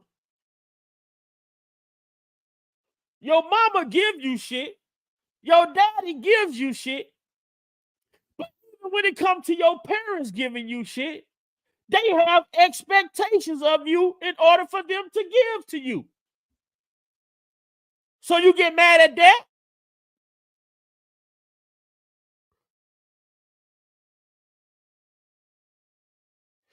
I'm just saying, man. I'm just saying. I'm just saying. Soldiers. Do you feel that he was looking for young people who never had a frame of reference like you, where it would be easier to do whatever you say he did? I can't tell you his intentions because I don't live inside that man's brain. I never plan to, and I pray I never go anywhere close to what. And y'all see how TMZ is trying to lead these questions into a certain direction. I know y'all hear that, and I know y'all see that. TMZ is trying, this guy is trying to lead her with these questions. But how the fuck is he targeting a certain thing when this man did auditions? This man did auditions. He auditioned over goddamn 50,000 different people for this group. And he had a team put together to help go through this audition. If he wanted someone, if he was looking for women that he could do whatever the hell he wanted to do you think he would have went after these women, since y'all say nobody care about black girls? Y'all say nobody care about black girls and XYZ black women, this, that, and third. If he was targeting women that he could use to abuse, do you think he would have went after these type of women? It's just my opinion. It's just my opinion. That is. Everything is just always about Diddy and whatever Diddy's narrative is over there. You're being told it from every angle, and you meet a person that is an excellent groomer. What happens is they start to let you know what's wrong with you. That starts to make you question the things that you believe about yourself. Ask the question, what do you want to look like, though? Do you want to look like a playboy, playmate? Do you want to look like you? I'm done with all of that. No. What do you want to look like, though? I'll tell you. What do you want to look like? You like big hair, though. I don't like big hair. Big hair. I You don't like big hair. You You need like to a lot. stop You like the a lot of generalization. makeup. He asked her, what do you want to look like? She failed to explain. She's failed to expound on that. He asked her, what is it that you want to look like? She's sitting here want to talk about some other shit. Open your goddamn mouth. Use your words, as they tell the little kids. Think about me. His narrative of me, promiscuous, problematic, all that rah-rah, you know, the bad, all the negatives. That's why the only offer I had after. Because he's watching the shit that you're doing. The only way somebody could give an observation of you is if they are watching the shit that you're doing. So he's basing his observation off of your actions. And your actions is showing him that you are all of these things that he's saying. My opinion, y'all. Just my opinion, y'all. Being fired on national television in front of the world as a child came from Hugh Hefner. And it was to do the cover of Playboy. I had to work very hard to get anyone to give me an opportunity. I notice you have an identity gain. You do like big hair. You like big hair. You like a lot of makeup and all that. His narrative of me, promiscuous, problematic, all that rah-rah, you know, the bad, all the negatives. That's why the only offer I had after being fired on national television in front of the world as a child came from Hugh Hefner. You ain't had no problem with Hugh. Why you ain't have a problem with Hugh Hefner? You talk about being humiliated. Hugh Hefner is the ultimate place of humiliation. Right? But you're not gonna say nothing bad about Hugh Hefner, and Hugh Hefner ain't offered you a Playboy photo shoot if you ain't gave up the cookies. Hugh Hefner ain't offered you to come do a Playboy photo shoot if you ain't give up the cookies. But you ain't got nothing bad to say about Hugh Hefner, huh? You ain't gonna speak bad on Hugh. You want to run Diddy in the ground, though.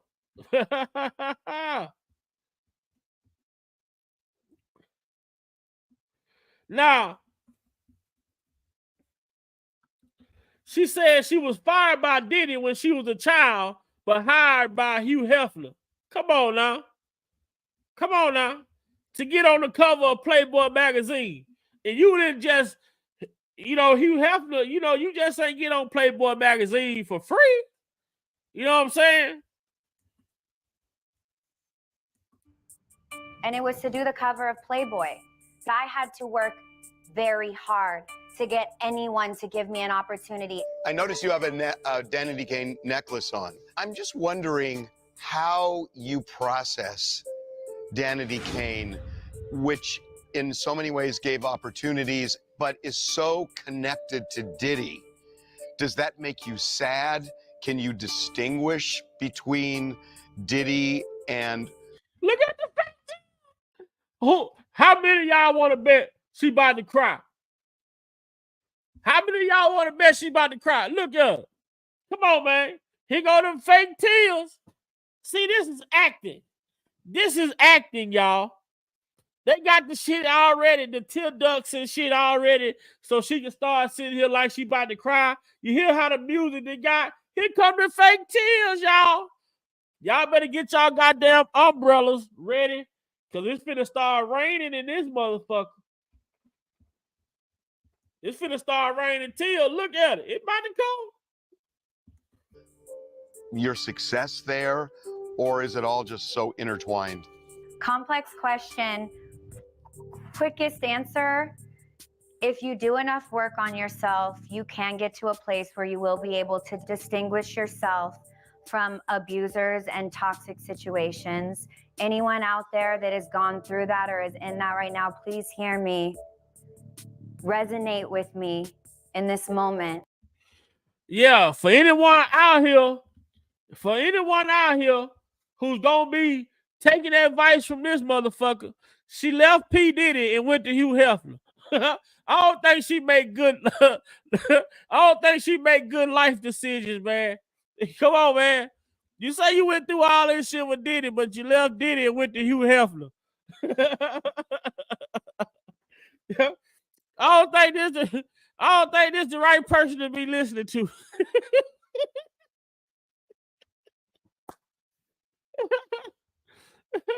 She left Diddy and went to Hugh Hefner, man. But you were so hurt and traumatized. You were so hurt and traumatized, you left Diddy and went did photo shoots for the cover of Playboy magazine. Come on, man.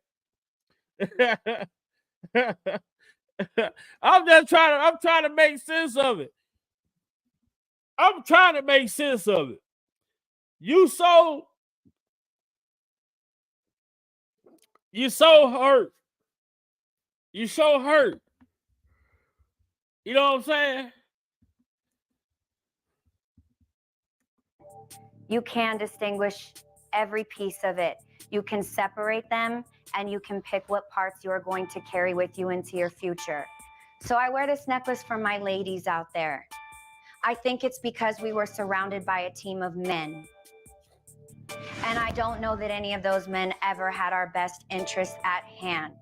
Last September, Diddy did something to counter some of the rumors he was a monster.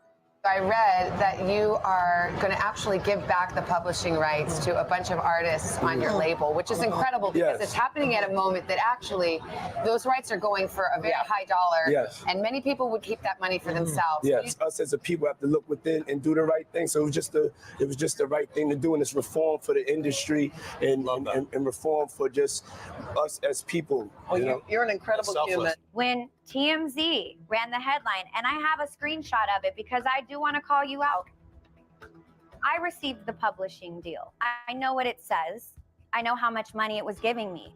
I'll tell you, $330. $300.30. Boy, Danity Kane, trash. Danity Kane, trash.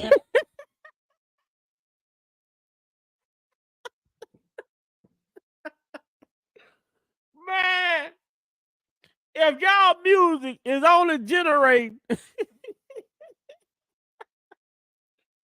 5 of y'all split $330. Hold on. Hold on. Hold on.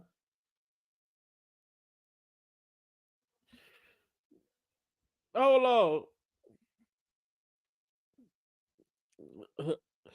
Let me get to it, man. I'm trying to get to it. $330 times how many? It was 5 of them. Man, that's crazy. $1,650. I don't know if they get paid. Do they get paid that every month? I'm not sure if they get paid publishing every month. But if y'all publishing, y'all only getting $1,650 a month, or however that shit go. I'm not too familiar with how publishing works. But if you only receive $330, man, y'all didn't sell shit. Y'all didn't sell shit. Y'all ain't selling shit. That's crazy. That's why they want to go out to Diddy now. Because they trying to get some money. They trying to recruit some money that they never even earned.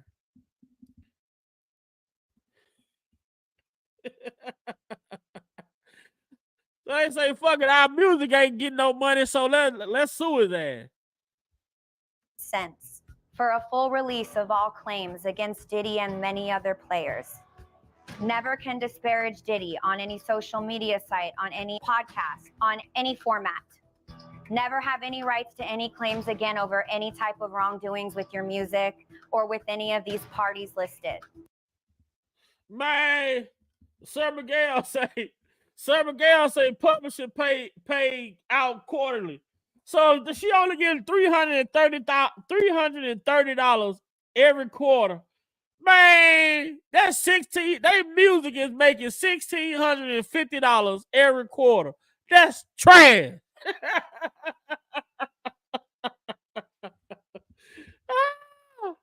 Man, Diddy, you crazy? Diddy, you think you think she was finna sign this shit?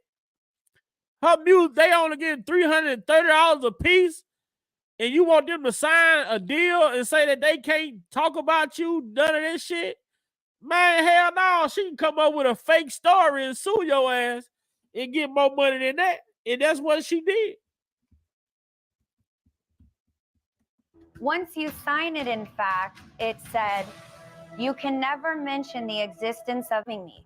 I'll tell you, $330. Those rights are going for a very high dollar. Yes. And many people would keep that money for themselves. Yes, us as a people have to look within and do the right thing. So it was just the right thing to do, and it's reform for the industry and reform for just us as people. You know? You're an incredible human. When TMZ ran the headline, and I have a screenshot of it because I do want to call you out. I received the publishing deal. I know what it says. I know how much money it was giving me. I'll tell you, $330. $300.30 for a full release of all claims against Diddy and many other players. Never can disparage Diddy on any social media site, on any podcast, on any format. Never have any rights to any claims again over any type of wrongdoings with your music or with any of these parties listed. Once you sign it, in fact, it said, you can never mention the existence of this contract ever again. What do you think was behind him making a move to return rights for so little at this point in time? What do you think his motivation was there? I think you would probably be making moves to keep as many people quiet as possible. When I went to look at the publishing deal, it said anything but I'm being made whole financially again. In fact, it asked me to not be able to have access to my story and my experience anymore. It asked me specifically to stay silent and never speak poorly about a human. So then I realized something really bad is coming because this isn't a man that was reformed. I'm just not who I am before. I'm something different. So my new name is Love. Do you know what the word love means to everybody? We live and die to find a human on this earth that will genuinely love us. The man took the most beautiful, precious, unreachable words, livable, lifetime words, and put it in his fucking name. Had his publicist send you a lie or a reformation of the truth, and everybody maybe signed it and can't talk. I don't know why no one else is coming forward and talking about this, frankly. How do you describe yourself? I'm vivacious, eccentric, and I'm a Scorpio. What's one misconception about you? There are no misconceptions about me. There's no doubt the conversations around Diddy have changed significantly since Cassie's lawsuit came out. And things that may have seemed innocent in the past are now being looked at in an entirely different way. You know, where we hanging out and what we doing, we can't really disclose, but it's definitely a 15-year-old's dream. A video of Diddy with a then 15-year-old Justin Bieber surfaced. It was taken while Bieber was visiting Diddy's home. And given all the new allegations, it seemed, well, a little weird. He signed to Usher. I'm signed to Usher. I had legal guardianship of Usher when you know he did his first album. I did Usher's first album. I don't have legal guardianship of him, but for the next 48 hours, he's with me. So and we gonna go full crazy. Going crazy. Speculation as to what he saw at Diddy's home ran rampant on social media. Did P. Diddy groom a very young Justin Bieber? And people say it almost looks like Justin Bieber didn't want to be there. It looks like it was completely scripted, and P. Diddy looked completely suspicious. I think it's clear that. Well, you see how people start speculation. Boy, I'm telling you, all it takes is one rumor. All it takes is one rumor to get started, and here come all the bullshit. Justin Bieber definitely looks uncomfortable. Watching it gives me personally a very weird pit in my stomach, especially watching it through the lens of all of the accusations against Diddy right now. A few days later, a second bizarre video emerged of Diddy and Justin that just added fuel to the fire. Selling out arenas and everything, starting to act different, huh? You ain't been calling me and hanging out the way we used to hang out. Well, I mean, you try to get in contact with me, through all my, partners and whatnot. Mm-hmm. But you never really got my number, so. Right, okay. My number? Then another video resurfaced and raised eyebrows. Usher talking to Howard Stern about what he saw when he moved in with Diddy when he was just 13. His manager sent him there to learn what life as a star was all about. I went there to see the lifestyle, right? And I saw it, and it was, but I don't know if I could indulge and understand what I was even looking at. Biggie Smalls was there. Biggie Smalls was there. Lil Kim, Craig Mack. All these people are hanging around. Yeah, man. Faith Evans, Jodeci, Mary J. Blige. They didn't know nothing about this shit. Oh, I was having a good time. You know what I mean? But Usher later expressed concern about what he was exposed to when he was living with Diddy. I mean, I'm 13 years old. I'm not here to party with you. I don't want to go to the clubs. Matter of fact, I'm too young to even be in here. Why you got me in clubs? There were a lot of things I seen and a lot of positions that I think I was put in where I had to make very, very tough decisions in my life about who I would be. Usher and Bieber have not commented on the latest allegations, but other artists have taken Diddy to task. 50 Cent, who's tangled with him for years, tweeted, "It's not Diddy do it, it's Diddy done." He's corny. He's Uncle Tom. That's who Curtis is. He want to see the black man go down before anybody else. You know what I'm saying? He's just sore. He's just sore because his baby mother is with Puff. Don't be sore. Don't be a hater. You know what I'm saying? Get greater. So with him, he's just a troll. Mary J. Blige, a friend of Diddy's for 30 years, posted, "Unfortunately, a lot of you all met me when I lacked boundaries and was a people pleaser. Let me reintroduce myself. I burn bridges as needed," apparently referring to her own experience with Diddy.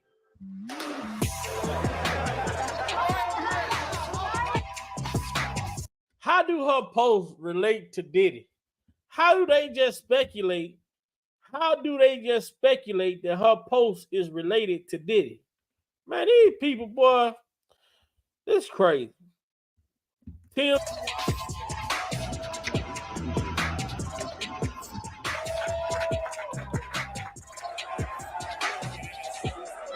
Diddy has befriended some of the biggest names in entertainment for decades.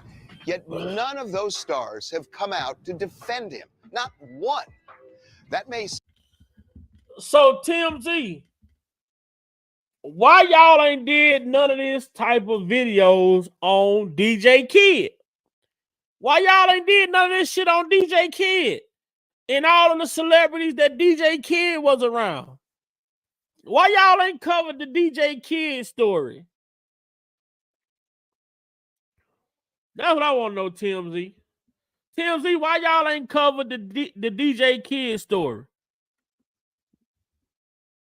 Say less about Diddy and more about Hollywood.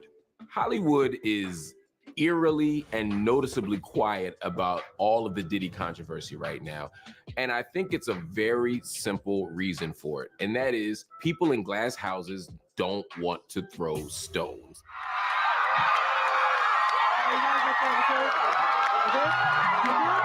Even Ashton Kutcher, who met Diddy when they both had shows on MTV and was one of his closest friends, hasn't uttered a peep.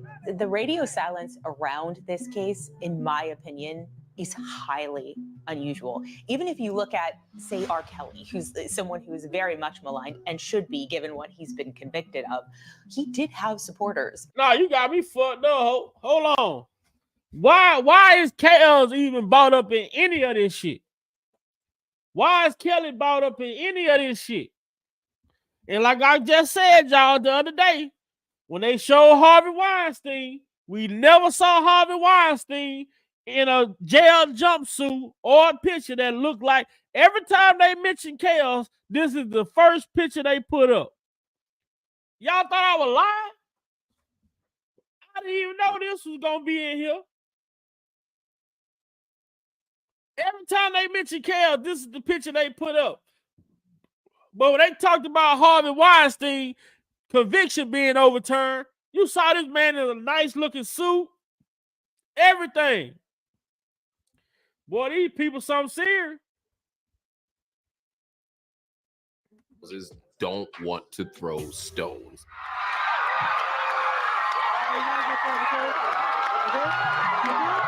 Even Ashton Kutcher, who met Diddy when they both had shows on MTV and was one of his closest friends, hasn't uttered a peep.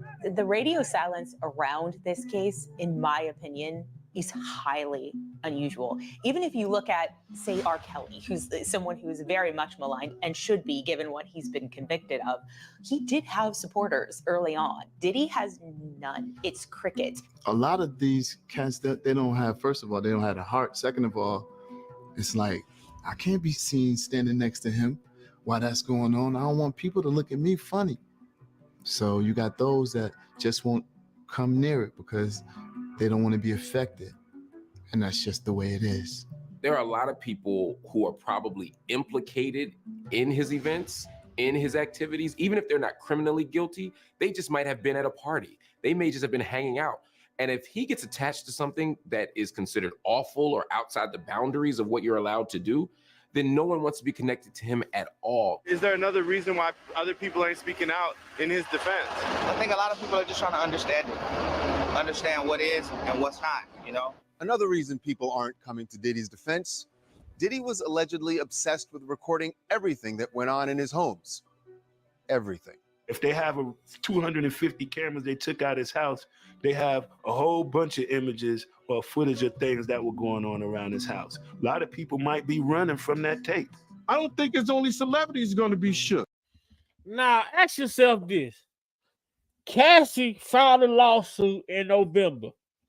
Cassie filed this lawsuit in November. I'm going to tell y'all something. Cassie filed this lawsuit in November. All the bullshit started happening. All the shit started being said. Do y'all really think this man that left tapes and different shit in his house? They gave this man all the way from November, December, January, February to get shit, to get rid of shit. And if he had anything illegal going on, don't you know that man, they got rid of that shit? We heard the same shit. They talking about they got hundreds of devices from Mr. Kelly, X, Y, and Z, all these 1,000 tapes, whatever the fuck they was talking about. And then when the trial comes, only three tapes. Allegedly only 3 tapes. But the whole time they talking about they got hundreds of tapes, thousands of devices, all that shit. But they want the shit to sound egregious to make the people like, oh, hell no. They got to make it sound salacious. He had politicians in there. He had princes in there. He also had a couple of preachers in there. Diddy is a powerful person. You don't get to be a billionaire without being powerful and without being connected to powerful people. So Diddy knows politicians, entertainers, philanthropists, academics, you name it, he's connected to them. And so if we start unraveling the thread of Diddy's networks, you're going to find a lot of people. And like Jeffrey Epstein, some of them might be implicated. Do you find it a little hypocritical that there are a lot of people who are so silent now, who are so quick to canceling others when they're not involved or even remotely associated? There is an interesting contradiction that we are witnessing in real time right now. There are people who are very quick to cancel people who are very quick to say, lock them up, throw away the key. At the same time, those very same voices are saying nothing about Diddy. Now, it's not because their morals have changed. It's not because their philosophy has shifted. It's a much more simple answer to that. They're scared because they're tied up with him some way, somehow. I think there's a possibility that people may fear that somehow he makes it out of this. And if he does, he's probably taken a long list of anybody that's speaking on things. And maybe also because everybody's done things that they wouldn't want people to know. And they fear that involving themselves in a conversation like that puts them at risk. Cassie scared a whole lot of fucking men. There's people wrapping up their business nice and tight now because there are many more. And some people just aren't talking because they're afraid of retaliation from Diddy's adversaries. TMZ was scheduled to do an interview with one of Diddy's former employees for this documentary, one who was actually going to defend him. But they backed out, stating in a text, "I'm worried Diddy has many enemies. I'm afraid that if I give my thoughts on what I experienced, I may be ruled a target. I have a comfortable and cozy life, not sure if I want to disrupt it." But Diddy does have some defenders who aren't afraid to speak out. And one of them is someone you would never, ever expect. Responsibility for the so-called feud between East Coast and West Coast rappers, a feud that allegedly led to the murders of Tupac Shakur and Notorious B.I.G. Rap artists and producers call for an end to the rivalry and the violence. But how long will the peace last? Only time will tell. Diddy and rap executive Suge Knight have been archenemies for years. East Coast versus West Coast, Diddy's Bad Boy label based in New York, and Suge's Death Row Records based in LA. A rivalry that was incredibly bitter. Any artists out there want to be an artist and want to stay a star, don't want to have to worry about the executive producer trying to be all in the videos, all on the records, dancing. Come to Death Row. I know that I'm not, what? Yeah. Are they crazy? I was like, wow. And I was like, I could blow this thing up right now, And sometimes it got downright violent. A rivalry so bitter that it's led to the death of two of rap's most successful artists. So you'd think Suge Knight would be reveling in all the allegations against Diddy, right? Wrong.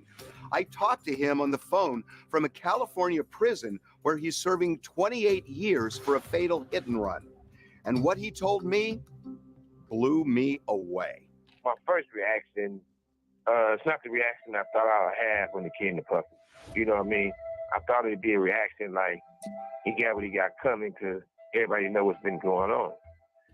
My reaction was actually different because I felt like, damn, first thing came to my mind was, you know, he had his sons, he had his daughters. My reaction was first about the kids. And the thing is, I feel it's a bad day for hip-hop, bad day for the culture, because it makes us all look bad. I gotta say, I am shocked at what you just said. I thought you were going to almost kind of dance over his troubles now just because of your history. And the grace you're showing toward him and his family, I don't know, it's kind of remarkable to me given the history of you two guys. What changed with you? I'm not the type of guy to cheer for people's downfall. And if somebody get killed or something happens to them, I'm not going to pop champagne bottle. And if I have a problem with Puffy, that's for him and I to sit down in a room and resolve it. So for the tragedy on both sides, the victim to him, that's definitely not nothing to cheer about. There are so many allegations now of, you know, sex trafficking and drugs and all sorts of things. Did this just come from out of the blue, or was there kind of a buzz that some of this might have been going on with Diddy for a while, if any of it's true? I don't think Cassie a liar because we know what type of stuff goes on. And I just say it like this. I don't think Puffy needs to be destroyed or hung or put to death or I think that Puffy or if it's me or anybody else,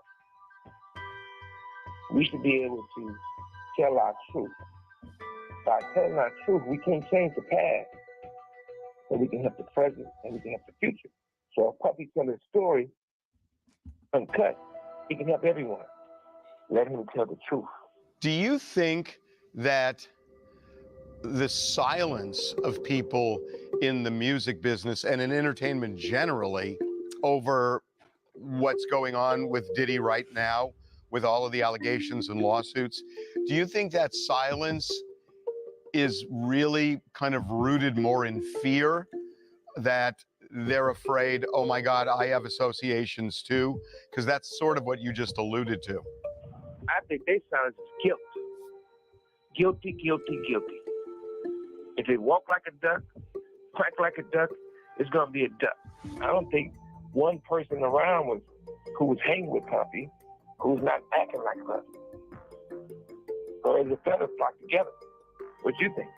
They're all gonna stick together to keep everything swept under that rug. If they lift that rug up, you're gonna find a whole bunch of shit that you don't go see.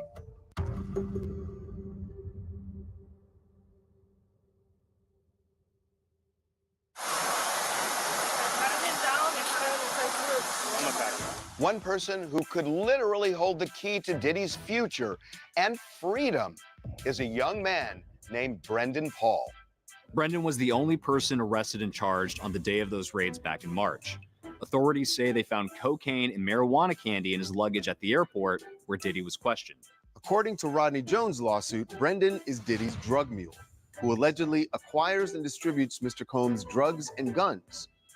Jones also claims Brendan was responsible for paying prostitutes for the freak-off parties. I'm particularly interested in Brendan Paul because he's 25 years old and he's allegedly the one who's obtaining drugs for P. Diddy. It's interesting, such a young guy. I don't know if that indicates that P. Diddy's organization is as large or as complicated as perhaps the feds would need to make it out to be. One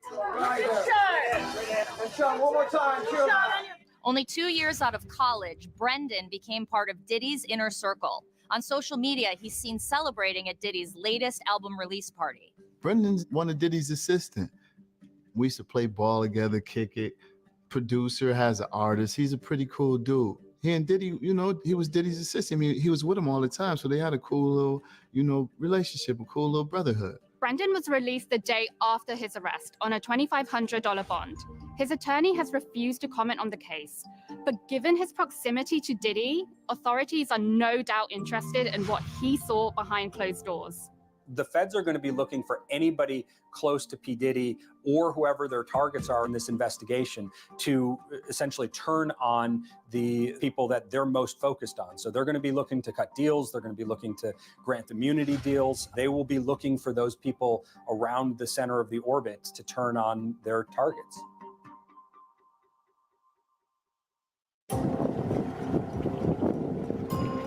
The feds have their work cut out for them, especially if they want to get Diddy on the more serious charge of sex trafficking. Sex trafficking, when looking at adults involved in a crime of that nature, the feds are required to actually prove that there's force or coercion that's involved in addition to the commercial situation that's going on. So in addition to just payment, they're going to need testimony and evidence that these individuals were actually forced or coerced to engage in these sexual acts or the ongoing sexual business that they're alleging occurred here.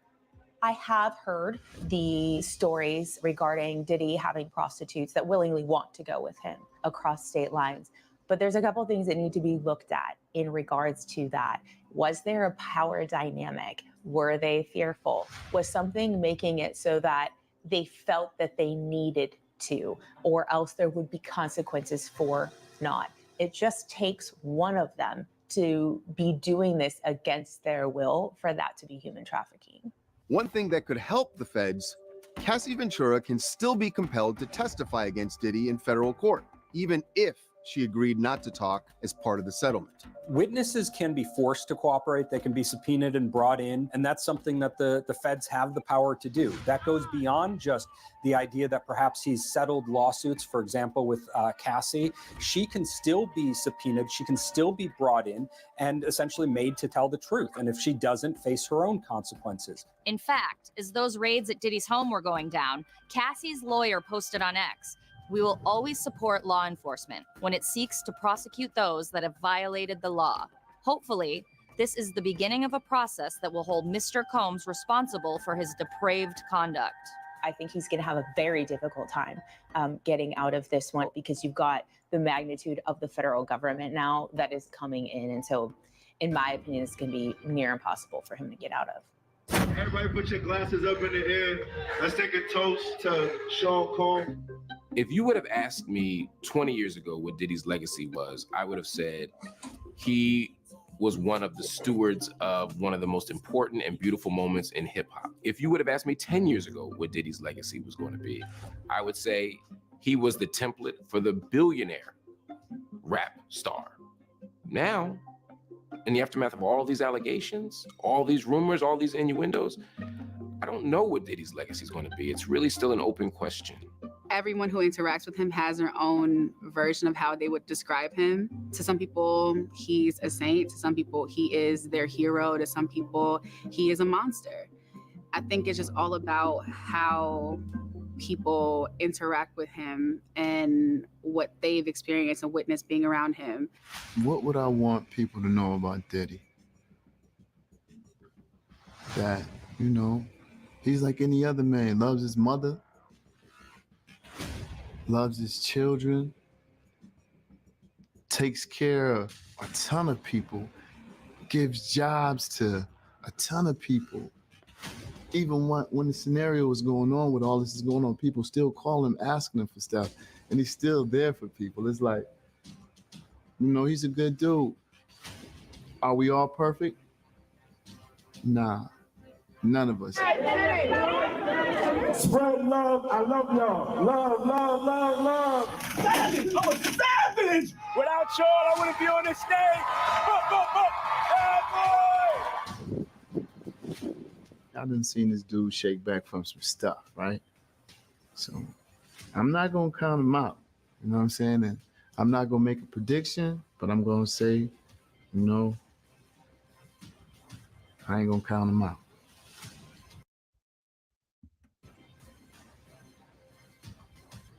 Anyone on this earth has the ability to be both good and bad, have done good things and bad things. So it's hard to just say, this is a bad guy or this is a good guy. I don't even want to be forced into that place. For all my friends that love to... You don't want to be forced into that place, but you out here perpetuating that this man treated you so bad. So if he treated you so bad, why do you feel like you're being forced into that place to say whether he's a good guy or he's a bad guy? It's simple. Throw the word karma around. My response was always, yeah, good luck. Karma's a poor man's excuse. I know a lot of bad people and they're not seeing karma. They're getting better and better. They're getting more and more. I witnessed it for years. I never thought I would see this.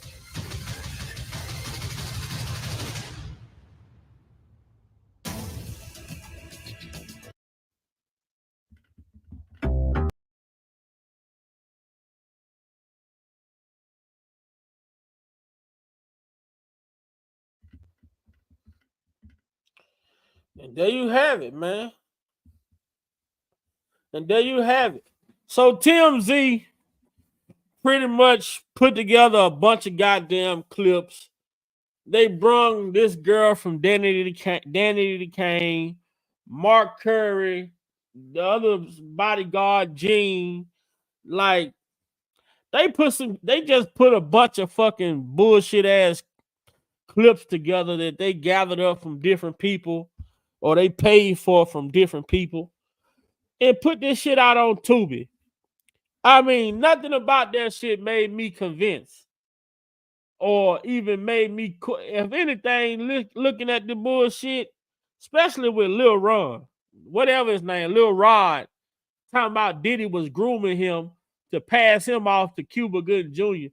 You a grown ass man. How do something like that even come out your damn mouth? That a man was grooming your grown ass to pass you to another man.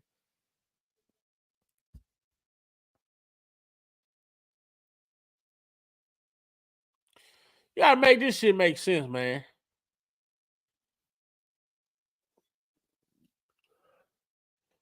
I don't know, man. What do y'all think? What do y'all think about that? Is it anyone convinced by this bullshit ass presentation that TMZ put together? Is there anyone convinced by the bullshit ass presentation that TMZ put together? They could have put a better story together talking about DJ Kid.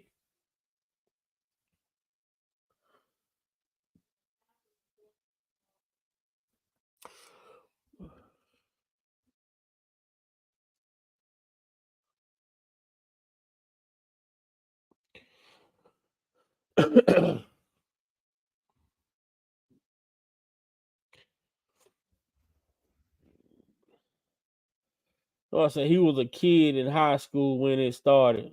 Yeah.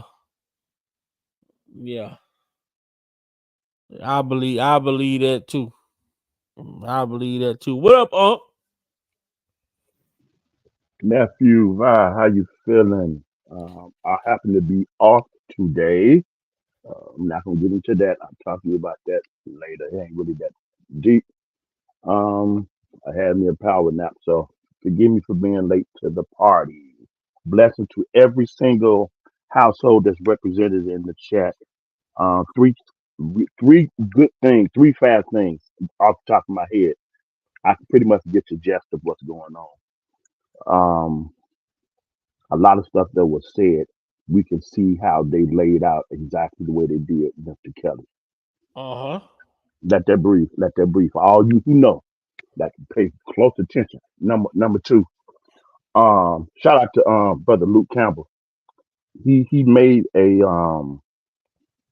observation and made a comment on a live that he did recently, and he started off talking about when the feds come get you, normally it's like wee hours in the morning. You know what I mean? But when they come in the daylight and get you, you know, it's another thing. He didn't like the way they handle his children.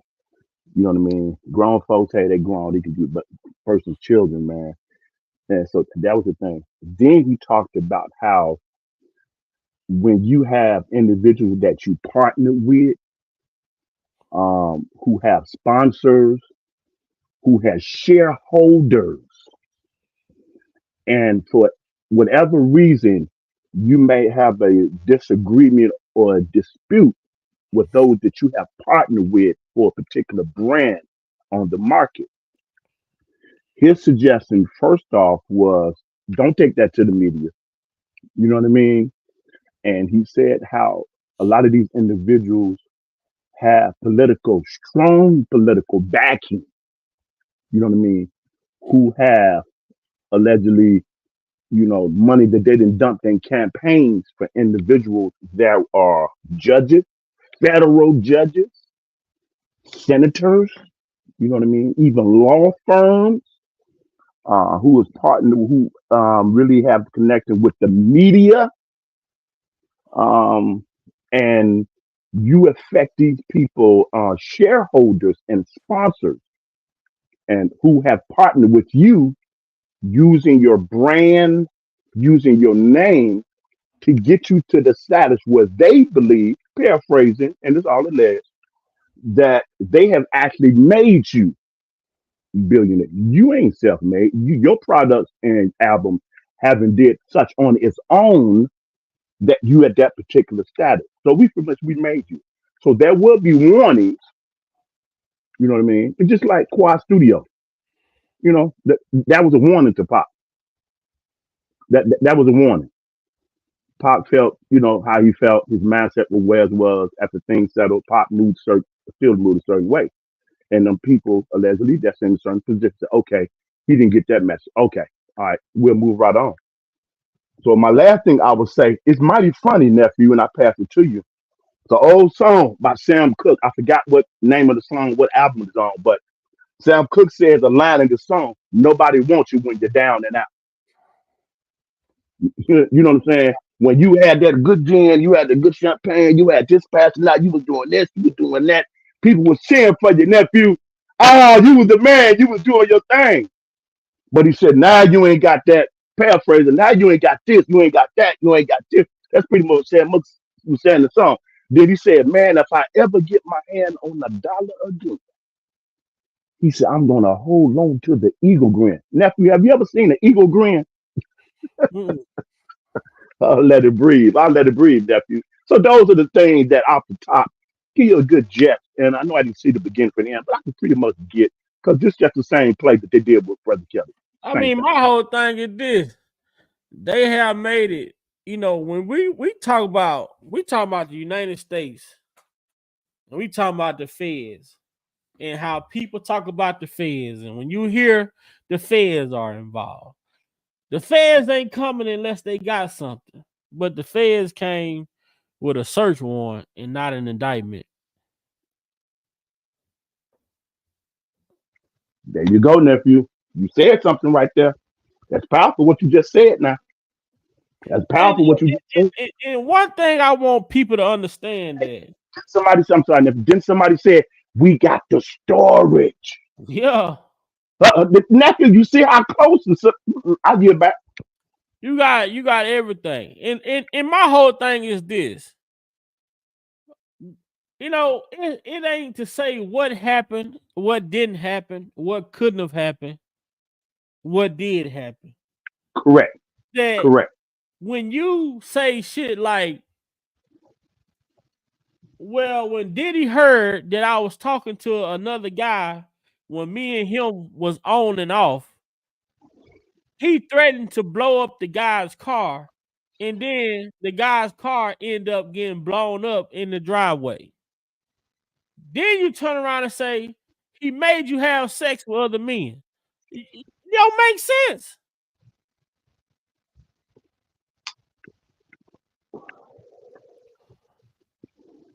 And to me, it doesn't make any sense. When you say you are a grown woman and you had to go and learn what it meant when you had to learn what it meant to be being groomed. You are a grown woman who say that you had to learn what it meant to be being groomed. Now, to me, and I know what, to understand what grooming is, I said, well, if you have a mother, a father, parents raising you, they are basically grooming you to be a respectful kid, a respectful teenager, a respectful adult, accountable adult. You know, all that, you know, the thing when someone is teaching you, you know, things, how to do things in a certain way, we are looking at that as that could be looked at as grooming, right? No, nephew, I would be careful using that wordage. No, Like I'm not saying teaching, it. I'm saying teaching, this is what the woman training, said.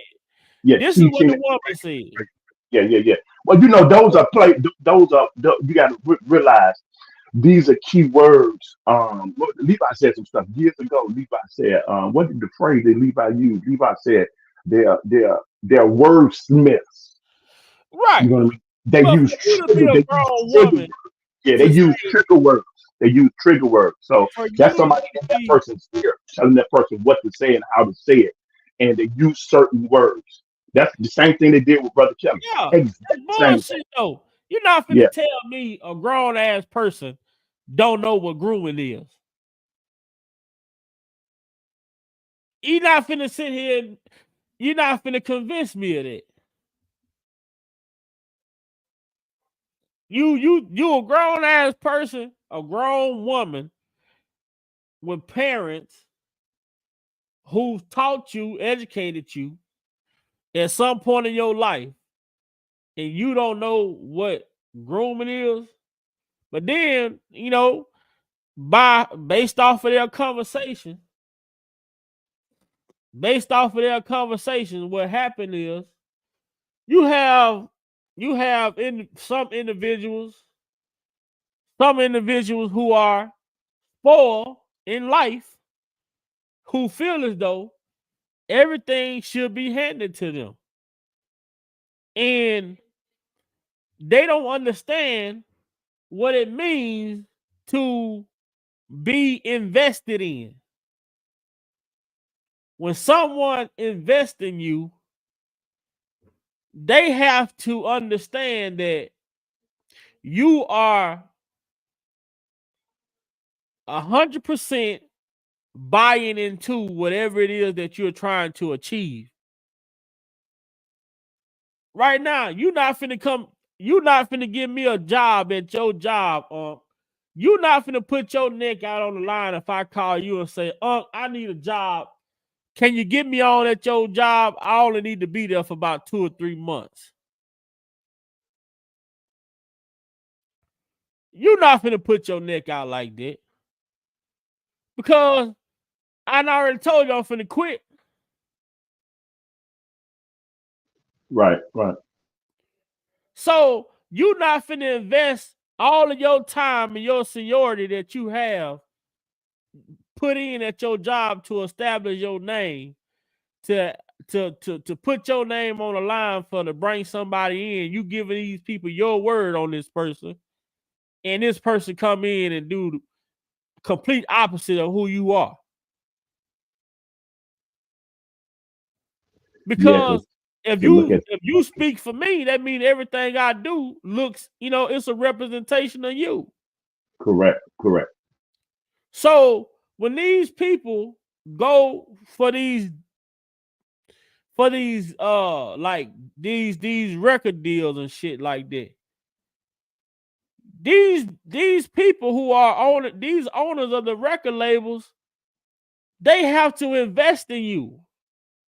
And who's going to invest in someone that they don't believe that is truly bought into the process of what it takes to be successful? So of course there are going to be tests. Of course you're going to have to put in work. Of course there's going to be different things that you may have never seen or never dealt with. But if I'm going to invest millions in you, I need to know that you are willing to endure whatever it takes. I don't say whatever it takes, that you're willing to endure the process that it takes to become successful. But you have some people who don't want to go through the process. They just want the success. You hear K. Michelle talk about when she worked with Kels. He made her stay in the studio for a whole goddamn week. She said she couldn't shower or nothing. Yeah, she didn't. She said out of her mouth. I don't know about her being able to bathe herself. I'm telling you what she said. That's what I'm telling you. She said he made her lock in the studio. She wanted to leave. He told her no. She said she asked him why. He said, because I need you to, if you want to leave, you need to get this shit recorded. And she said, why? Because I don't want you to lose the element that you're in right now. When you come back, if you leave, be gone for a day, come back. Now we gotta work you back to where you was at. That's more time.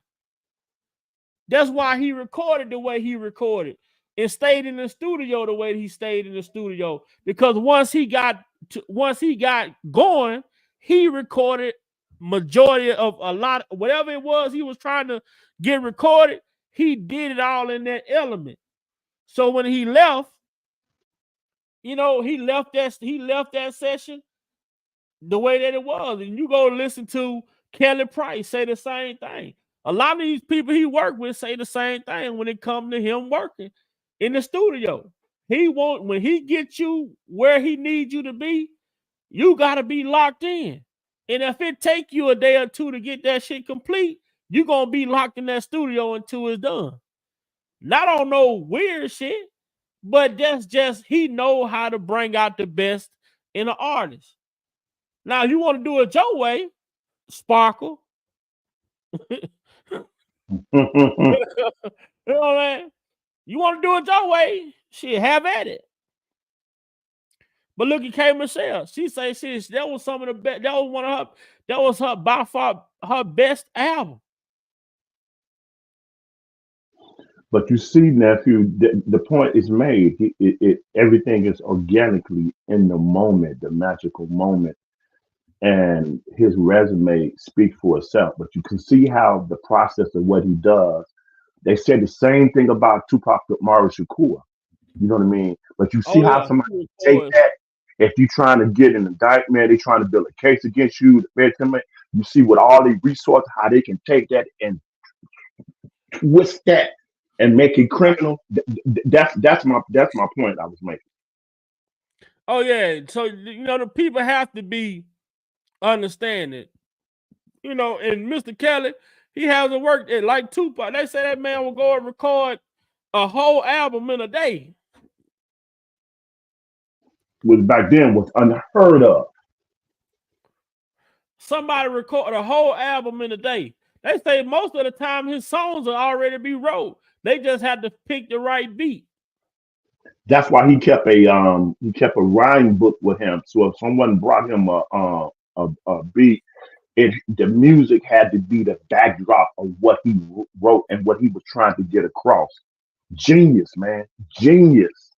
You know what I mean? He had a plan F, let alone the plan B and C. Mm-hmm. Oh yeah, man. But a lot of this stuff though with this, I think it's like, to me, when it comes to all of these allegations and different stories that we're hearing, when it comes to these high profile celebrities, I think it's the like the pile on. You know what I'm saying? It's the pile on. If you go back and listen to what these people said in that clip I just played, the reason why they claim the reason why they came at Diddy with so much force is because of he had a history of violence and different things like this. The man never been charged with anything violent, never been convicted of anything violent. Remember what I said, nephew? Remember what I said? Remember what I said? And I don't know when that was. Denzel Washington was talking about how they questioned, I don't know if he was on the red carpet, some gala he was at, something, I don't know, real brief thing. And he said, well, if you watch the news, you misinformed. If you don't watch the news, then you ill-informed. So then she asked him, but then what did you, and I forgot what his comment was then, you know what I mean? And I think some other way where he said how, no, it was Malcolm X said the media can make an innocent person look guilty and a guilty person look innocent. Yeah. Those powers that be, when you have went against and affected their, listen to what I'm telling you, nephew, when you have, that's why I think we underestimate this. When you affect these people, stockholders who lose millions and billions of dollars and amount of minutes because you feel some type of way that who you didn't partner with, now you think you you figure your chest out, you know what I mean? And then you run to the media on these individuals thinking that you finna get some favorable, you don't realize how dangerous that is. There's an artist now that did that about a shoe deal. We know who I'm referring to. So much so, he can't even get a feature with nobody. Nobody want to touch him. That's how serious this is. These people fall up under the umbrella, all alleged, but I know what I'm talking about, called the Jesuits. Somebody who in the comment section that really know what I just said, like Sir Miguel, do your research. They run planet Earth. And I'm not being facetious. I'm serious of a heart attack. You look out the backside. When you partner with these people and you try to speak out against these people, you don't think these people coming for you, man? Or like they talk about the boule. You know, bingo, ding, ding, ding, ding, ding, ding. That 1%. And if you, as an African American, whatever, however you want to consider yourself, Black, African American, whatever, to be in that billionaire club, you have to, you know what I'm saying? It's an oath to get there. And if you go against it or if you don't abide by certain things. Nephew, you just said it. Do you realize what you just said, nephew? Because people were saying some crazy stuff about Mr. Kelly.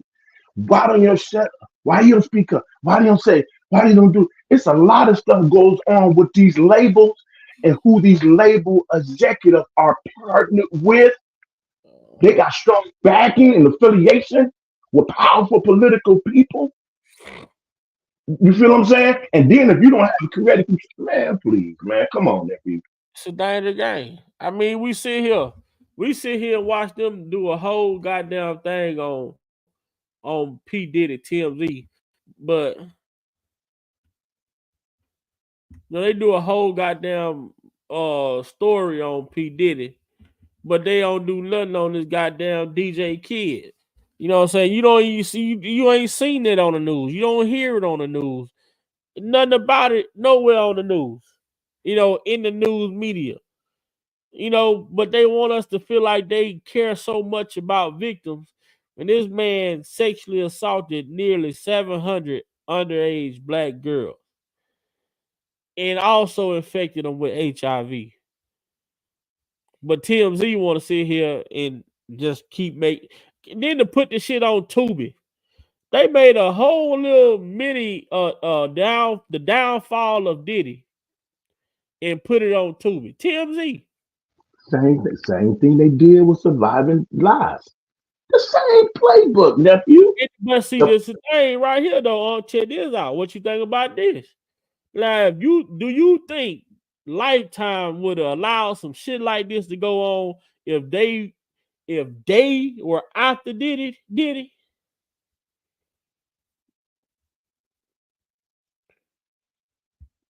Let me think about that for a moment. We had Surviving. It was all about the Surviving arc, the Kellys, 4, 5, 6 version.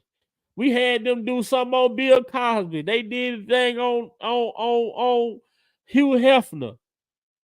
But TMZ put out a downfall, supposed to be a documentary of little movie, The Downfall of Diddy. TMZ? We talking about TMZ.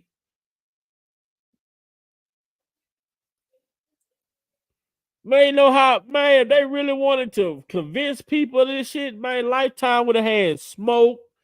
You know the music that they have, all the different. I mean, the only people you seen talking on this show was TMZ workers, Mark Curry, Gene Neal, I think that's his name, came from it.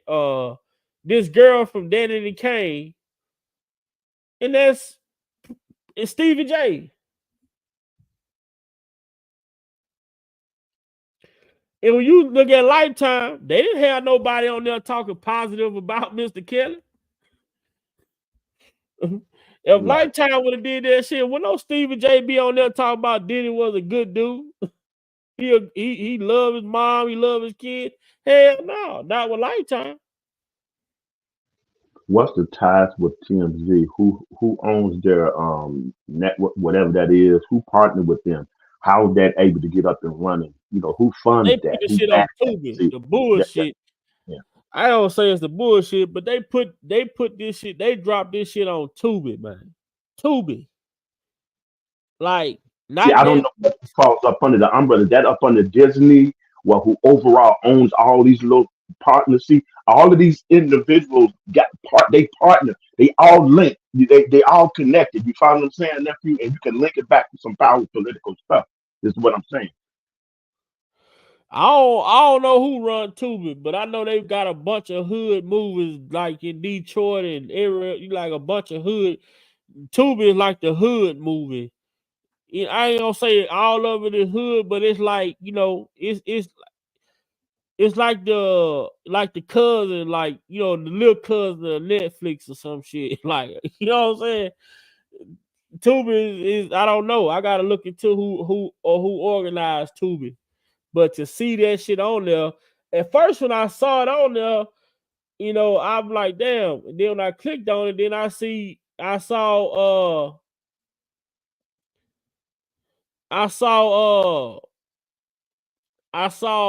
TMZ. I'm like, what the fuck? TMZ present. This is a TMZ production? Like, when have they ever did a whole production on somebody like this?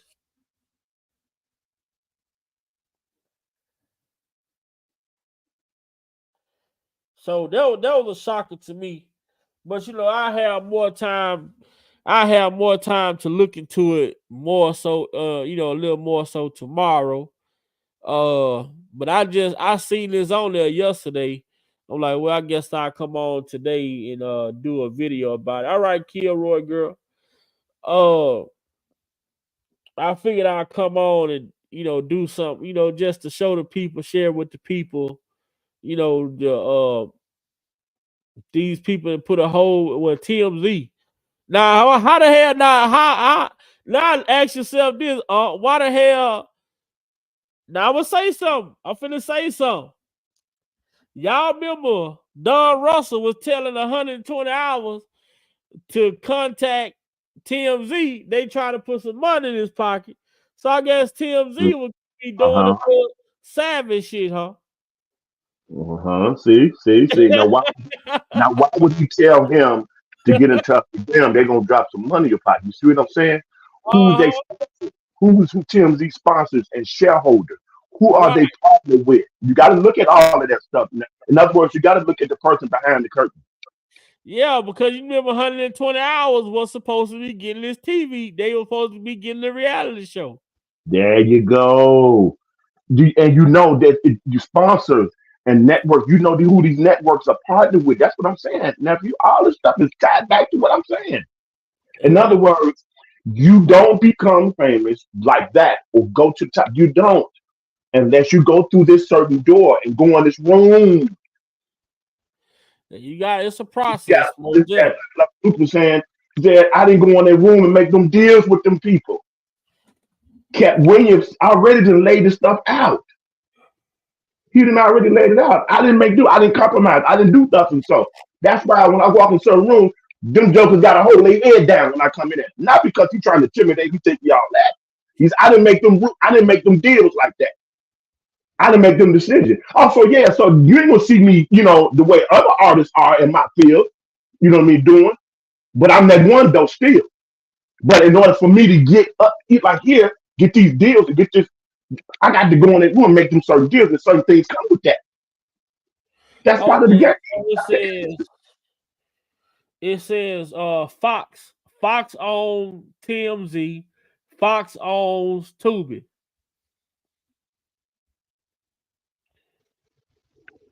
The investors, the investors, and the shareholders.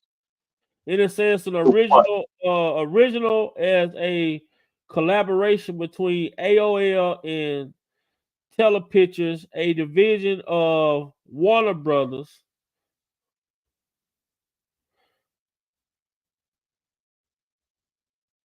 Okay, and Warner Media.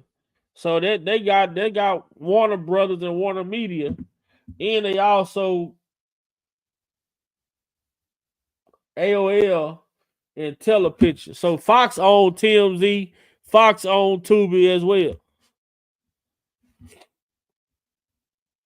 See, and Warner Brothers is tied to, I think, Brother J Rock, well, for Brother J Rock, Mr. Timeline himself. I think J Rock that Warner Brothers is tied to a lot of Disney and all the other shit. Mr. That's what Senator Sane was telling us about Warner. I think his publishing is there. I think his publishing is where, not his music catalog so much, but I think his publishing, Brother J Rock. I yield to J Rock. What's going on, Big Vibe? What's going on, Uncle Muse? What's Shout up? out to everybody in the chat. I kind of dipped in right quick, posted a quick comment because I was out and about, and then I had to I was on the phone with my family for a few. Had to talk a couple of things out. I followed up on that. Yeah, I saw Tubi was acquired by Fox, and I think it said they had an acquisition for like on March of 2020. And they acquired for like over $400 million. So that was one of the things in regards to it. You gotta follow the money. Yeah. And I think one of the most ironic parts is the fact they threw this out. Is this the only part? It's just this one. There's not a part 2 or part 3 to this. It's just that one. It was just that. It was just that. And with everything that Diddy was supposed to be associated with, you just come out with this one part, but Lifetime had the energy to put out 6 different parts on R. Kelly. Come on now. And the funny part about this to me is, and I told people this before, and I'm gonna go back to it again. Lifetime's ratings were in the tank prior to surviving R. Kelly. Matter of fact, their ratings dropped as a whole by about a third. Between 2016 all the way down to 2018, their ratings were going down. Okay. And like I said before, surviving R. Kelly did for Lifetime what Death Row Records did to Interscope. Shit, what Bingo, J-Rock did the Club Shay goddamn me. Yeah, Shannon Sharp still winning goddamn awards off of that Cat Williams interview. See? You know what I mean? I was saying something earlier, J-Rock. I don't know if you was able to catch it before you came in, but to sum up basically what I was saying was a spinning off of what Uncle Luke previously said when this first thing came out, when the feds came to Diddy house in the broad daylight. And he was saying pretty much, you know, when the feds really come with you, when they really got something, they come through the night, like 3, 4, 5, 4 in the morning. You know what I mean? So when they come in the daylight like that, that's unusual. So that was something to think of. Then he talked about how this stuff works with politics, because I didn't know that he's responsible for that advisory sticker into this particular live he did recently. And I was like, whoa, he was the one for that back then. And he was saying he got into politics. He was talking about running for Congress, and he was saying how this political machine, how it works and how it's tied to almost anything and everything. And when you partner with these particular people who got investors and stockholders and share, and then you come out in the media to try to speak against these people instead of, you know, talking it because you feel in some type of way, and they consider they made you a billionaire. You're not a billionaire self-made.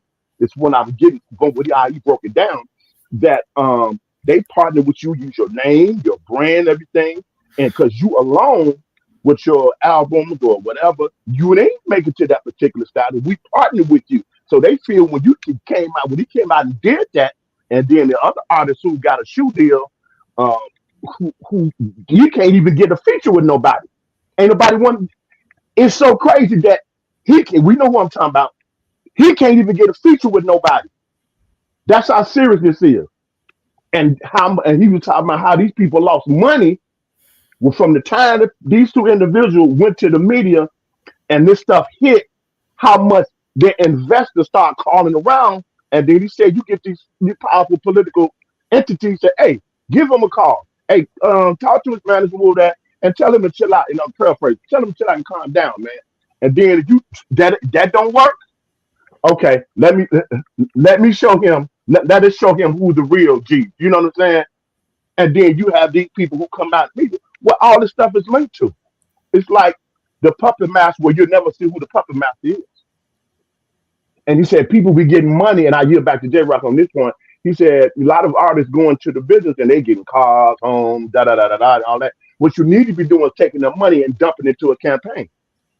And then he used an analogy that I think it was South Carolina, J Rock, that had a tax credit and only had one business, and then Georgia dumped money into this particular party's campaign that was going to win in South Carolina. So when they got in the office, that person actually eliminated the tax code. He was making the analogy of big bank take little bank, and saying how strong this political thing, and we don't really see how this stuff really goes. You know what I mean? Mm-hmm. So now I yield back to you. What your thoughts?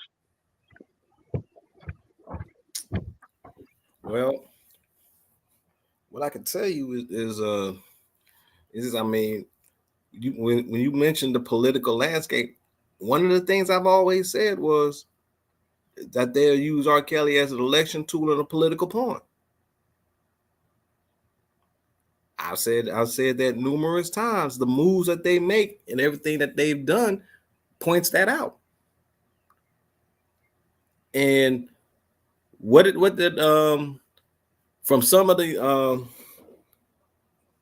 Tubi interview the Tubi documentary I just saw in regards to Diddy, they said it was powerful people. They said even preachers and politicians, right? Wasn't one of those well-known, wasn't a particular person who actually kind of fit in both realms that was pictured with Diddy. It was a dude by the name of Reverend Al Sharpton.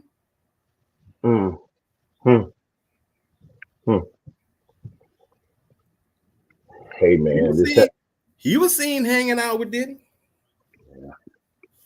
Yeah, these people you don't want to be messing with, man. It's my point. It's you're not going to Pac. They asked Pac in both of those interviews when he had the cashmere coat. I think it was the light green cashmere coat. That one, and outside the courthouse with the white shirt on. They asked Pac, and Pac said, "This is not about me. This is all about my image. This is all about my image."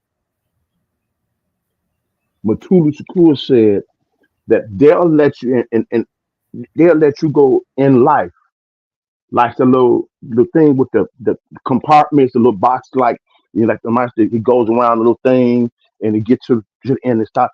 Societies like that, they'll let you go around. But as long as you stay in your place, now, don't be trying to make no difference. Don't be trying to be like Mr. Kelly, make humanity songs. We're not on none of that. We're not on that. We have an agenda to control the minds of the people for whatever thing we come up with. As long as you stay within the parameters of that, you'll be okay. Once you start to organize around change and opening up your mouth and try to wake people out of their sleep and shed light in these dark places, that we have be the puppet masters behind closed doors. The resources that we got, you don't want to play with. This is what they're telling me. Any artist that's really with somebody who left here with nothing said the same thing. I yield back to J Rock. I didn't even realize how outspoken Barry White was. I think that right there solidifies everything I see. Barry White was very vocal. I would like to look at his particular situation and see if anything, look unusual, J Rock. I didn't realize he was that outspoken. That got the attention of those in the political and some big people. I didn't even know that till I came across something, J Rock. Blew my mind. It's a pattern, man. It's a pattern, bro. It's a pattern, man. So that's why Luke was suggesting that you guys get into this thing. You got to dump money behind certain campaign, a certain party, man. So when something go down or this or that, you know what I mean. You get this phone call, then hey, you can call your senator, you can call your congressman. You know what I mean. So that's why it's important about the people who represent our district in our particular state. But we're not doing that. We busy on Instagram and trying to floss with all this stuff and worrying about somebody all of this crap. While these individuals on the floor passing bills to control your whole, take you off the planet, to lock you back into a modern day slavery. Hey, I get off my soapbox. I yield back, nephew. Yeah, you say would be modern day plantation.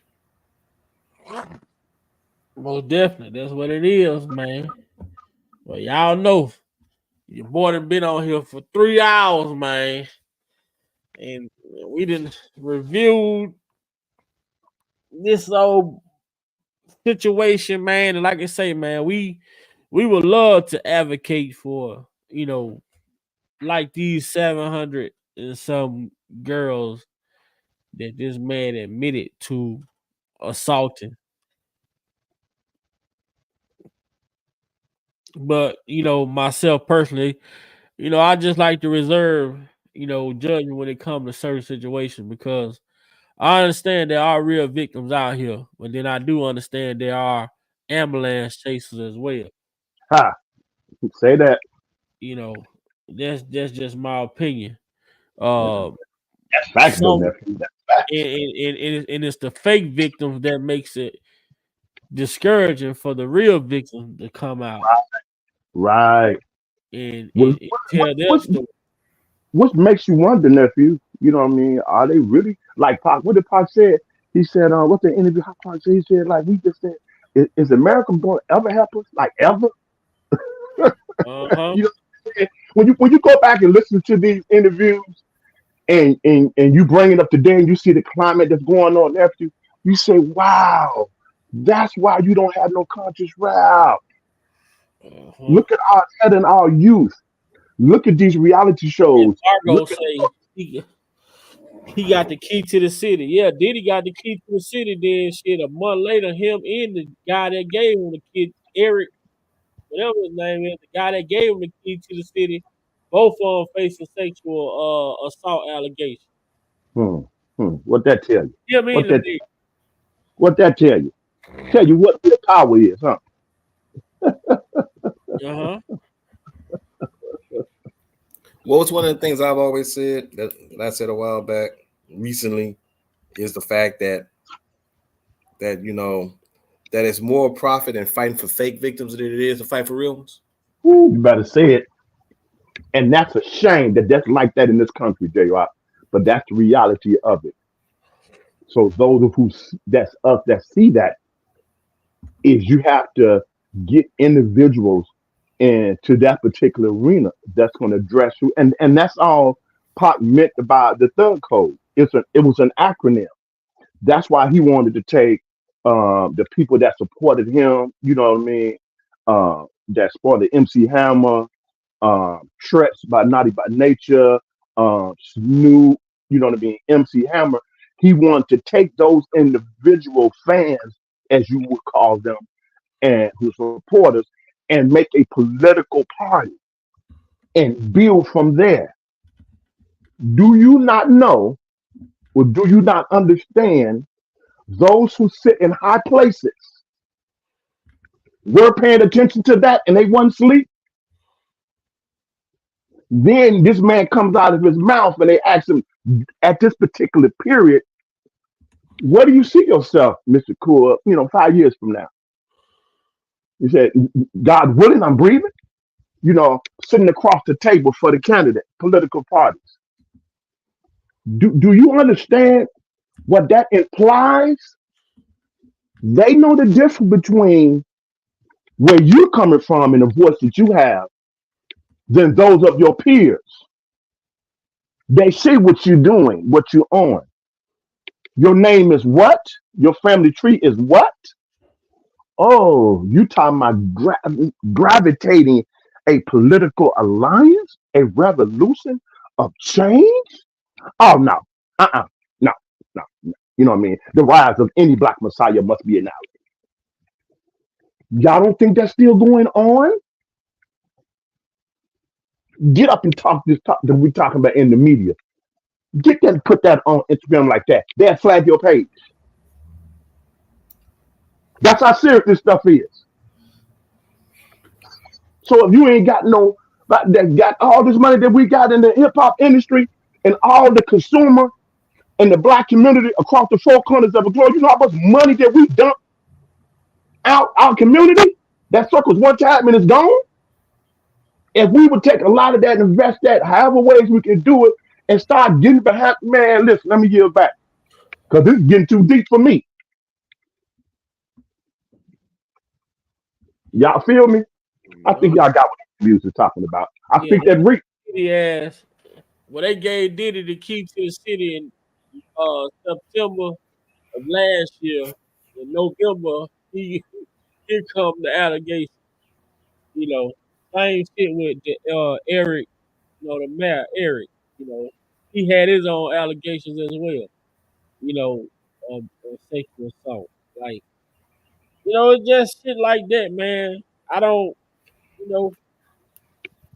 I just like look at shit like it makes me raise questions if anything. I just can't just hear it and just be like, damn, that's fucked up. No, I have questions like, damn, why now? Like, what a coincidence.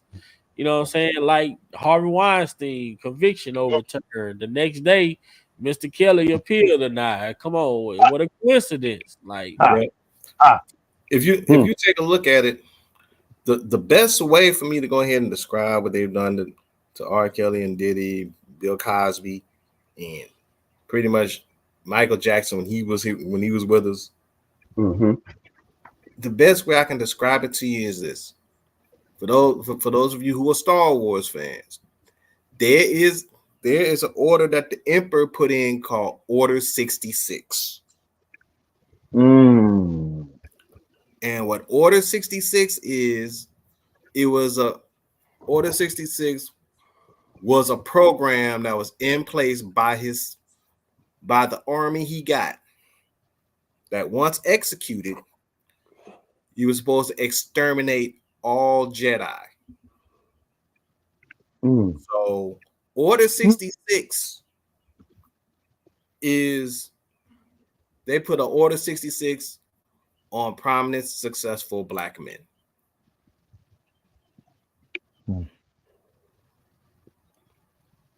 Exterminate by any means successful, prominent, influential black men.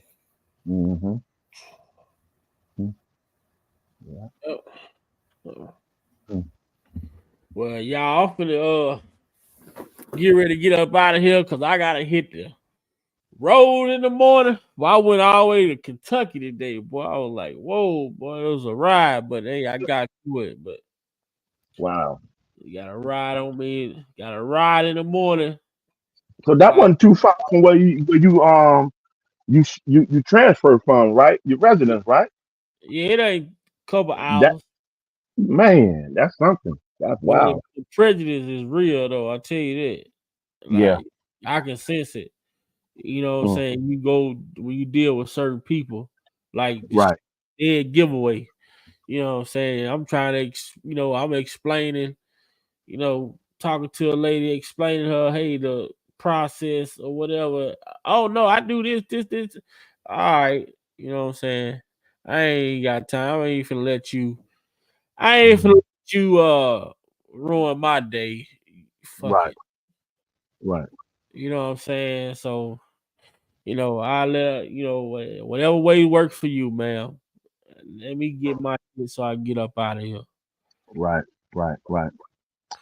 Yeah. It's always a harsh reminder of the time in which we're living, and yeah, Oh we yeah, just got to I'm move. from the south, so shit Yeah. like Yeah. that is quickly picked up.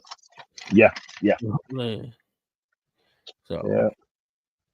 yeah, Well, so now I appreciate everybody, man, for coming sorry over. to the party, man, but hey, I caught in there a little bit. Oh yeah, I appreciate you coming, man. Shit, man. I've been on for over 3 hours. Yeah, I know you went live like 10 minutes to 6, and I said I'm gonna catch it.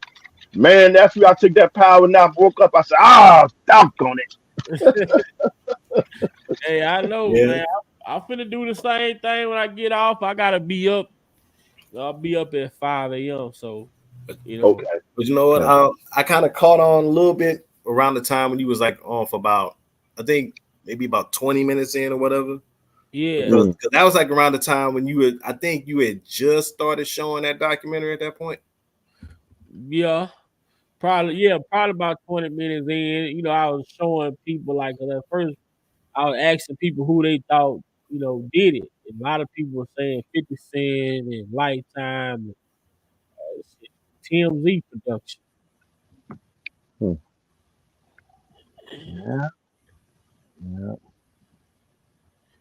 And how the hell TMZ they got real studios. Y'all saw that, didn't you? Now TMZ when we watch a regular report, these niggas standing in front of fax machines or standing in front of cubicles. Right. They Right. they had a whole studio room. They had whole studio rooms for this Hmm. production. I'm telling you, man, it's a lot goes on behind. That boy. Hmm. That, yeah. But it's an elaborate effort, man. And like I say, we hear a lot of times what the feds don't come unless they got concrete evidence, this, that, and the third. But they come with search warrants and not an indictment. That's a problem, for me. Hmm. Hmm. That's questions that I have. You know what I'm saying? But we seen them build a case against somebody, from the inside out. Right. Right. So I always believe justice will prevail. Justice will prevail, no matter oh how. yeah. Yeah. And shout out to the chat, man. Shout out to the chat today. My apology. I saw a lot of different names coming through, but when I'm operating these lives and I'm presenting a presentation, it's hard for me to keep up with the chat because I have to be on the presentation to make sure I'm pausing it, talking through it to refrain from being copywritten or YouTube Right. cutting the video off or whatever it is. So for everybody that came in the chat today, shout out to y'all, salute everyone who came for the first time. Please make sure you hit that like button, hit that share button. If you haven't subbed to the channel, please make sure you do so. Turn on that post notification bell so that you'll be notified each and every time that your boy Big Vibes is going live. And with that being said, man, I salute and I appreciate each and every one of you all in the chat. Thanks to all of the moderators for holding it down. I'm very, very appreciative of that. Like I say, man, we gonna continue to do things that we feel is positive over here on this platform to put out content that we can all look at and elaborate on and give our differences, our different viewpoints. And y'all know how we do. We all add a little bit into the junk pot. It always turns out to be a good meal at the end of the day. So J Rock, y'all know how I rock with y'all, man. So y'all can say y'all closing remarks and we get ready to get up out of here. All right, well, I'll go ahead. I'll start.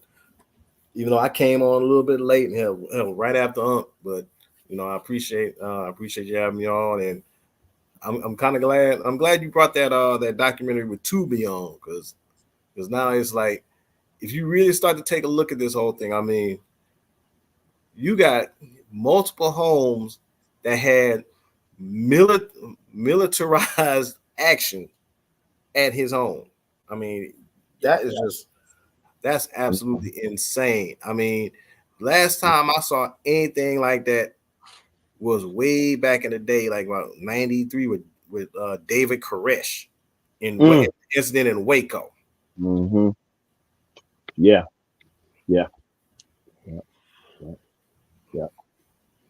Well, man, I'm glad I was able to come in and enjoy the table. You know what I mean? The panel. Blessing always to nephew Vibe. Get some rest, nephew. We'll holler later. Bless everybody in the chat, man. God bless y'all. And you all stay encouraged. You know what I mean? And I always remember this, what I always say. I haven't said it in a while, but I'm going to end with this. If you don't like what you're getting out of this thing called life, if you see breath every day, no matter what someone done, no matter how things are going, if you don't like what you're getting, just change what you are doing, because you owe it to yourself to be the best version you born in this earth to be. Because you don't change what you're doing. If you make a choice and don't change what you're doing, you're going to keep getting what you say you don't like and don't want. And the only person that's responsible for that at the end of the day is the one you see when you go in the bathroom and close the door and look in the mirror. It's under you. Right. Blessing and love all y'all. I'm out, nephew. Blessing, Mr. Timeline. All right, Big Vibe. Shout out to One love. And if you all like to donate to the channel, you can do so by hitting that cash app that's at the bottom of the screen. You can also do super chat, super things that's at the bottom of the chat box. And also, man, I'm encouraging people, man. You all, when we start doing these live, man, come on, y'all, hit the panel, hit the link. If I drop the link in the chat, I'm dropping the link in the chat for people that's in the chat to come on and be able to express and give their thoughts and sentiments about the discussion that we're having, because we want to hear what other people have to say and how other people look and what other people think about these situations that we talk about over here, because it's always refreshing to have a fresh voice on the panel that people may not have heard and may not have looked at it from different perspectives. So we drop the link in the chat and we ask people to come on for the come on we open the floor for people to come in and have a conversation. Don't be afraid, man. We don't ask that you come on camera, show your face and none of that. We just ask that you be a real person and mature about the conversation that we're having. And let's have these conversations and debates. Well, not no debates, because I don't like to debate. I respect each and every person, individual opinion. So, but let's have these great conversations that we all can iron sharpen iron. You know what I'm saying? There's no such thing as a right or wrong answer. We just all out here looking to seek the knowledge and understanding of everything that we've been witnessing over the last 5-6 years. I know. So with that being said, also, man, if you haven't got your membership, please, if you haven't got your membership already, go ahead. When you leave this video, go to the bio info and get that membership, man. It ain't number $2.99 a month, and that helps keep the channel running. That's the purpose of the membership, to help keep the channel running. And shout out to all of my members that's already here. And like I say, man, next time we come live, I want to have a real junk pot, and I need new people, and then seasoning, meat, whatever, potatoes, corn, egg. We need new people come in adding to this junk pot. You know what I'm saying? So we can make it real nice and hot. So with that being said, until next time, I appreciate y'all. I love y'all. God bless y'all. Be safe, stay vigilant, and then that's it. Tears Blunt, hey, what's going on? Blessing, nephew. One All right, love. man. Holla. One love. All right.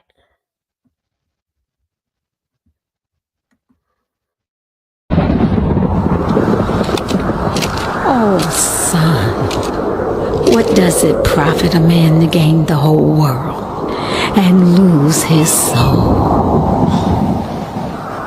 I want out. But it's hard. I need answers, Mama. Robert. I need answers. Son.